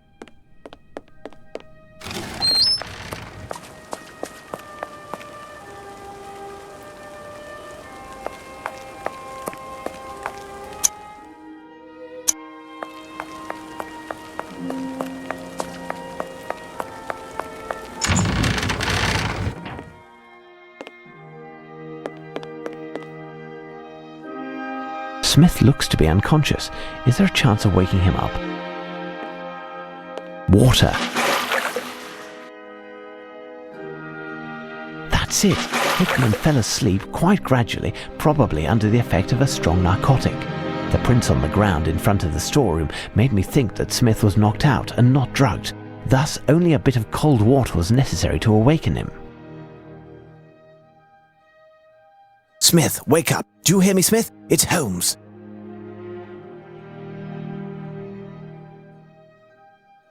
My head. What's going on? What am I doing here? Mr. Holmes? Where is the doctor? Listen, Smith, pull yourself together and come here. Can you open this grill? My keychain has disappeared. No, I can't open it. After you came through the other day, the cook insisted on changing the lock. It now needs a key. Fine. In that case, I'll need your help. We'll need to find a way to get you out of there. Foremost, you must precisely recount the events of the night. And who is the doctor you speak of? Well, early in the afternoon, the few men who were still present in the rampart were taken sick, with awful stomach aches. Must have been something in yesterday's meal. I don't digest tomatoes well, so I didn't eat, and I felt fine. Our usual doctor was absent, so I had to call a doctor in the area, Dr. Cernin. He hasn't been around for long, but I've heard good things about him. In examining the first man, he appeared alarmed and insisted on treating them with injections. We checked on all of the guards and he treated them all. The last to be treated was Hickman. The doctor was vexed, as he didn't have enough medication to administer a full dose, but he assured me it would be enough. Afterwards, he asked if we had seen all of the men in the garrison, which was affirmative. He asked me to accompany him to the postern, and I had hardly turned when I felt a sharp pain at the base of my head. I don't remember anything else.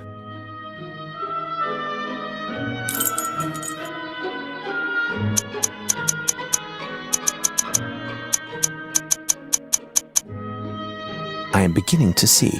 What medication did he administer? I really don't know. An empty vial fell into a puddle, and I picked it up. The label is damaged and the water would have washed out any remaining substance. Impossible to tell what it held. But what are you doing here? Can you explain what's going on? I assume that the guards who are watching the crown jewels were also attended to. Yes, and the only key leading to that room is on my chain. I must help you out of here. Is there another key to this grill? The cook has one, but he's out. However, I think I had a spare key to the guardroom maid, and it wasn't on my chain. You might just find something there that will get me out of here, or capture the person responsible for all of this.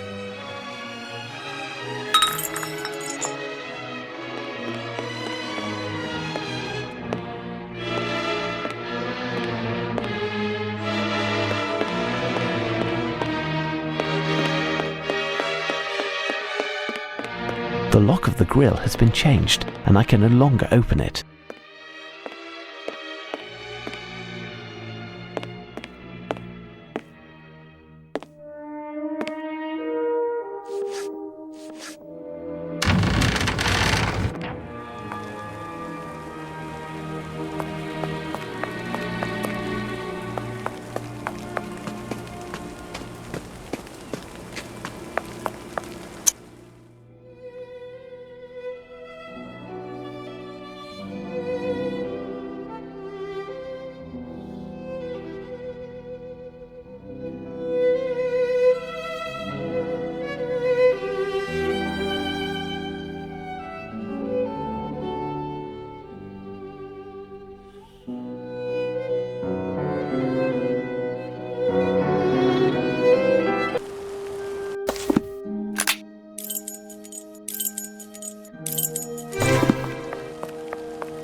Small, dry pieces of wood. Perhaps I would be able to find something useful in this case, but it is locked. This liquid has a strong smell, certainly a petrol derivative to lubricate or clean metal. There isn't much left, just enough to moisten a rag. This dish is empty, but might work.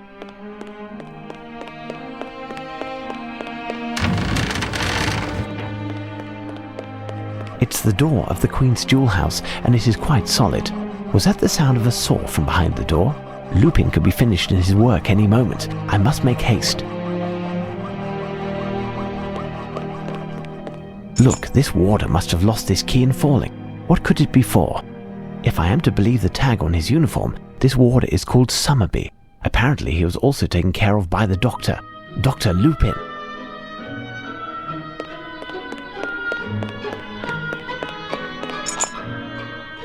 This may prove to be useful.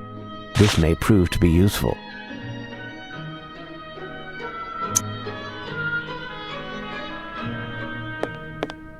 This helmet stand is quite singular, sturdy and very light.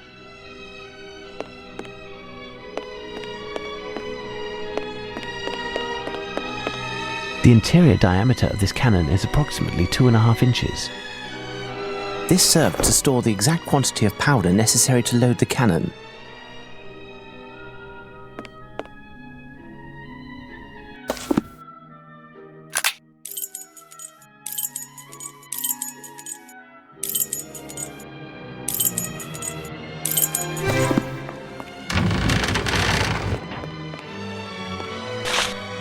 Take this file, it's all that I could find. Is there any way to enter the jewel house without a key? No, not without a cannon at least. In that case, I'll have to find one. You are kidding, I'm sure. I would not trifle with such a serious matter as this. The munitions are found in the armory at the top of the staircase heading to the White Tower, the central tower.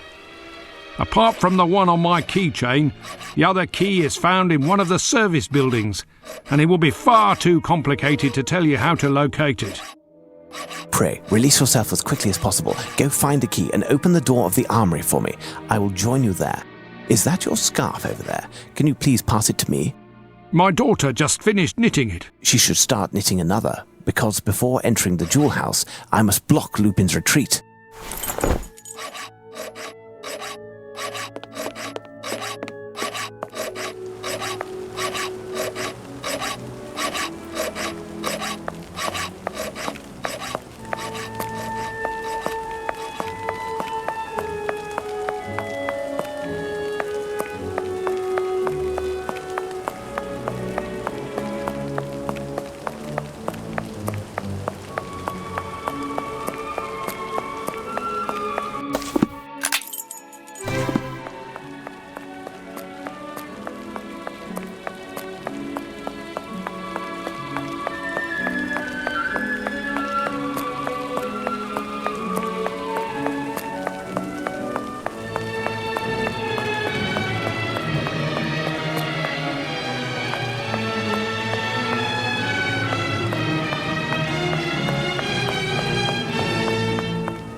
I found it. I will make 2 hot air balloons. I must burn the rope that Lupin strung between the jewel house and the exterior, otherwise he will escape that way. Quickly, time is pressing.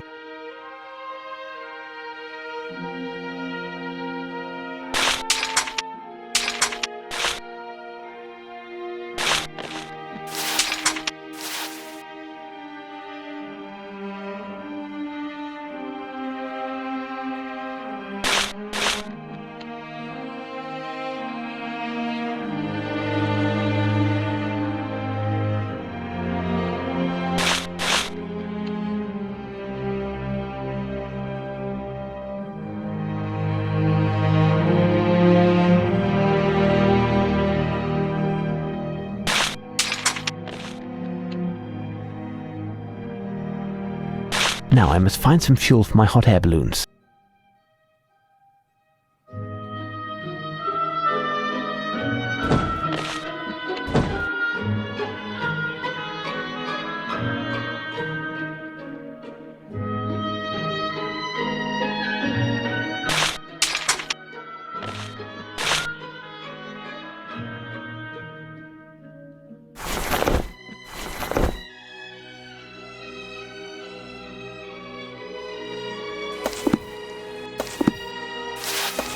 This rope is very high. Without the keychain, I cannot get up to the ramparts, and scaling the wall in this rain will prove too hazardous. I will have to wing something towards the rope. Something that can cut it or burn it, perhaps.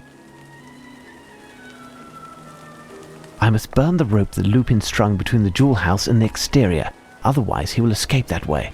Quickly, time is pressing.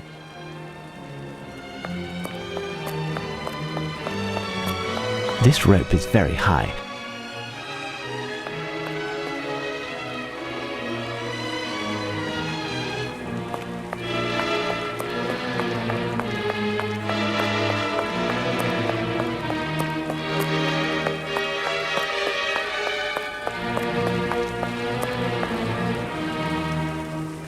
This rope is very high.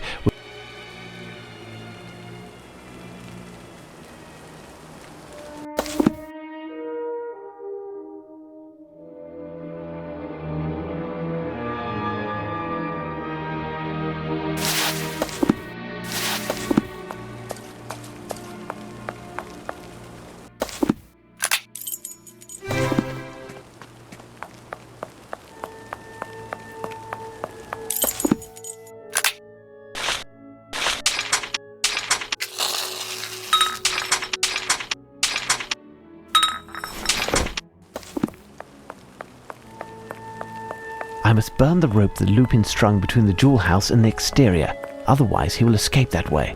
Quickly, time is pressing. I must burn the rope that Lupin strung between the jewel house and the exterior, otherwise he will escape that way. Quickly, time is pressing. I must burn the rope that Lupin strung between the jewel... This rope is very high. This rope is very high.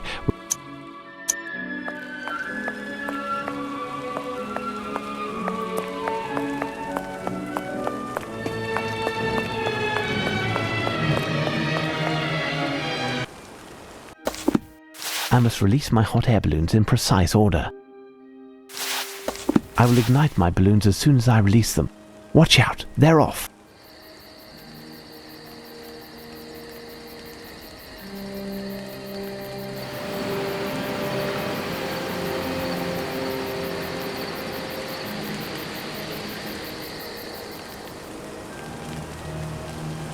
The rope must have been somewhat damaged to no longer be able to support a heavy load. Let's see if Smith has been able to get out and find the key to the arsenal.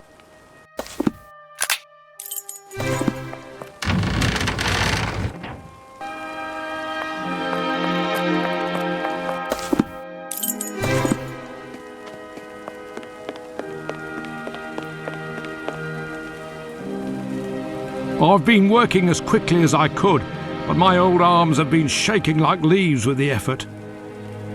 While I am taking care of the robber, you will need to get to the base of Big Ben in order to find one of the officers thereabouts, because I don't think you'll find another in the whole of London. But what are they doing there?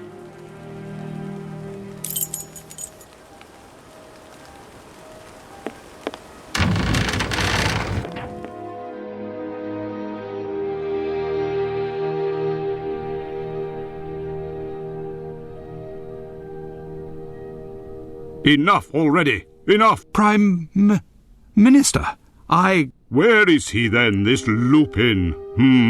Does he think I have nothing better to do? I've just done my round.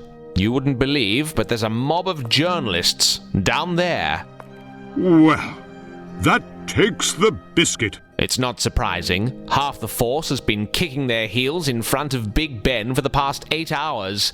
It couldn't go unnoticed forever. Journalists, a mob, yes, but of course. What now, Doctor? Inspector, check the identities of the journalists. Lupin has previously disguised as a journalist, and I am sure it was he who alerted them in order to create a diversion and slip in. Well played, Doctor. I'm on it. At last, some action. Lupin has previously disguised himself as a journalist, did you say? When was this then, Doctor? Well,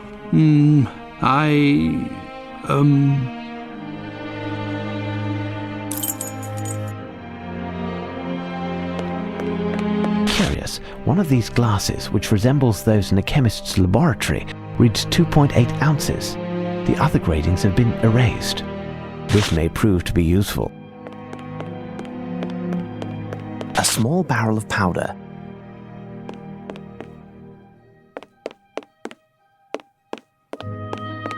This thick cover could support a very heavy load.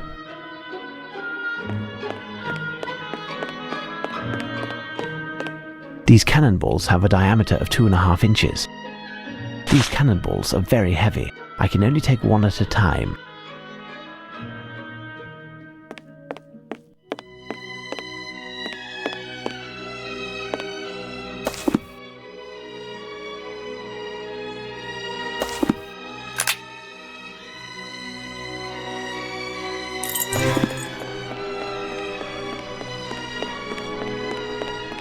This cannon is heavy, but I will be able to push it. I will need to find a way to move it to the front of the door of the Queen's Jewel House.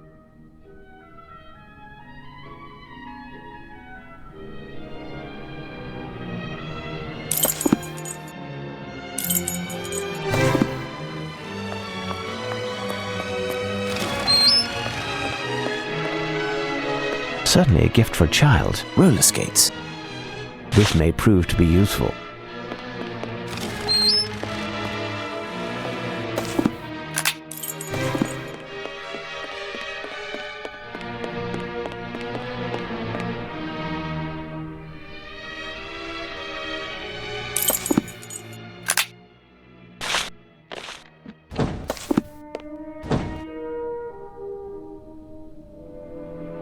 Now I can push it to the door of the jewel house.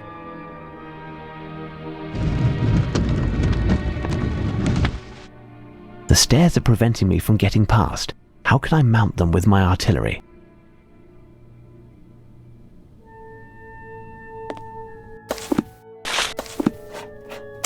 There, the door is dismantled. Now I must find the appropriate location where I should place it. There, the door is dismantled. Now I must find the appropriate location where I should place it. Elementary.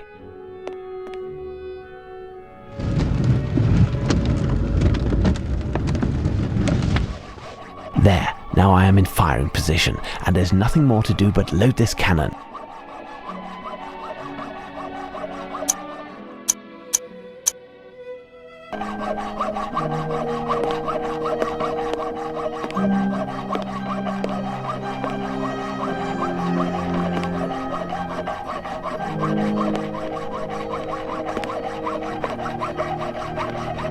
I must decant the proper amount of powder into this receptacle and pour it into the cannon.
I must decant the proper amount of powder.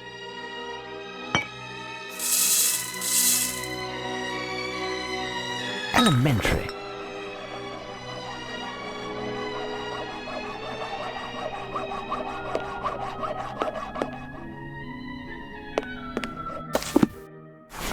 Elementary. Elementary.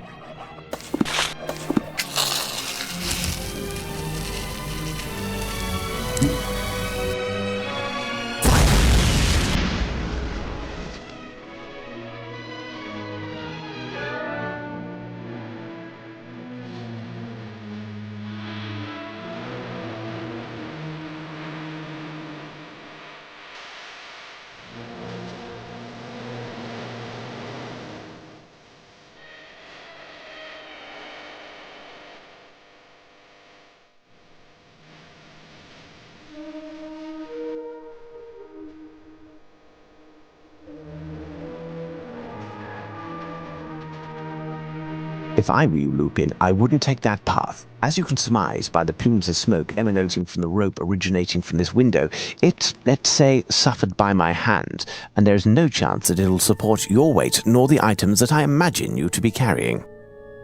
You impress me, Mr. Holmes. You see, I concocted this plan with such thoroughness and, I'm sure you'll agree, a fair amount of genius, such that I was saddened that none would see it as I brought it to fruition. And yet, there you were from the first. A bit too close for comfort, wasn't it? And if you are here, it's because you must have searched, and most certainly found all of the parts of the puzzle, down to the smallest detail, and I can't but congratulate you on your performance. I am a gentleman, Mr. Holmes, and even if I didn't always show good sportsmanship during this adventure, my sense of honor obliges me to acknowledge your victory tonight. As someone who never knew defeat before meeting you, I would like to express my admiration and how honored I am that you not only played this game with me, but won also. You should, Monsieur Lupin, understand that I share your admiration and know that if you're giving me the honor of the victory tonight, it was yours the last 4 times. Your intelligence has no equal apart from your sense of chivalry, Mr. Holmes. You know as well as I do, those were but a few minor obstructions, and whoever wins the final battle takes the war.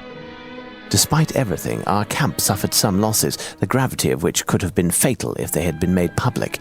No one, myself included, would have come out of a Pyrrhic victory unscathed. I betrayed myself by doing anything that could have harmed your reputation. I am duty-bound to you, Mr. Holmes, and I will accept your conditions, even if they dishonor me, as long as they don't dishonor my country.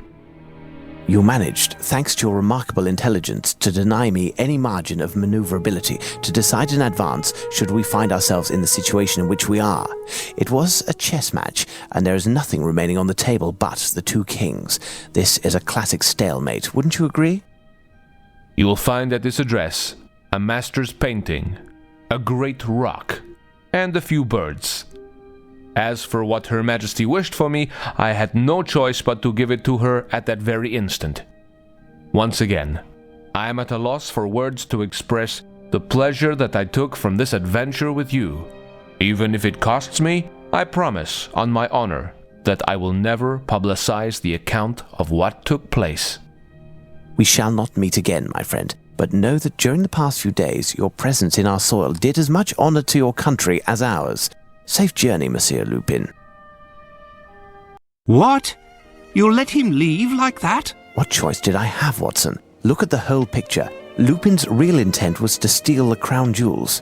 The goal of all the other thefts was to provide a sort of insurance in the case of failure, and, above all, to ensure the services of a plethora of accomplices. Us. Us? Accomplices? I admit that I was fooled once, but I didn't steal anything. From the moment we read Lupin's first letter, we became his accomplices. In fact, by having us play his game, Lupin was conditioning us. After the first theft, he left clues leading us to the second, from the second to the third. So well that as the second to last theft, we were convinced that Lupin's final target would be Big Ben. Lupin knew that the authorities, headed by the Prime Minister himself, would align themselves with the only person who could sort out Lupin's schemes as they happened: myself. Therefore, in controlling me, he was controlling all of London's police force, and he nearly succeeded. Then why not simply steal the jewels to begin with? Why this whole masquerade? I've just explained it, Watson. In order to steal the crown jewels, Lupin had to accomplish certain preliminaries. In the first place, he had to be assured that the garrison would be only minimally guarded on the night of the theft. Therefore, he started using a disguise, of course, by getting rid of the garrison's usual doctor, by giving him a free trip to the continent. He also befriended the cook under another identity, while the cook was out on the town.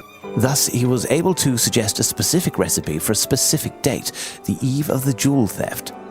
Then he went to nab the ravens. The effects of this theft permitted him to first create an inauspicious event that forced a reduction in the size of the garrison so that the news wouldn't spread. Second, to have access to the storeroom in order to poison the tomatoes that were going to be used in the recipe that he gave to the cook. Third, to pose as Paul Cernine, that doctor who would be called in the case of emergency. Fourth, given that a theft had already taken place at the Tower of London, we would have had to have bats in the belfry to think that there would be another. Lupin also needed to get the police out of the area, which happened as I already explained. I understand, but what of the other thefts? A part of the process of conditioning, they caused us to put little weight on the theft in the Tower of London. If that had been the only prelude, we would have taken more time to ponder the clues and find Lupin's true intentions. Yet this time he didn't leave it up to us. And so, like I told you, these thefts were his insurance. Lupin had beaten us 4 times on the battlefield of English honor, such as he had suggested to us in his letter. Our pride in not bringing our defeats public was our sin, and it made us prisoners of his game. If he had proven beaten, he could have profited from the restitution of the objects, the price of his silence regarding our failures and the true value of our police. A discreet release was a small price to pay with regards to an affront of international scope. Do not forget that the Queen herself is implicated. Indeed. It is, moreover, a matter of conscience for me. when I write this adventure, I do not think I... But there's no question, Watson. You cannot write about it. You promised before God that you wouldn't. But, Holmes... Your word is your bond. In any case, you wouldn't want to relate the ignoble theft that you committed, that of my Order of the Legion of Honor. Holmes, you know that. It's in the past, Watson. It's in the past. Incidentally, a young woman came by to return it a few moments ago. She wanted to deliver it to you directly. She seemed to know you well.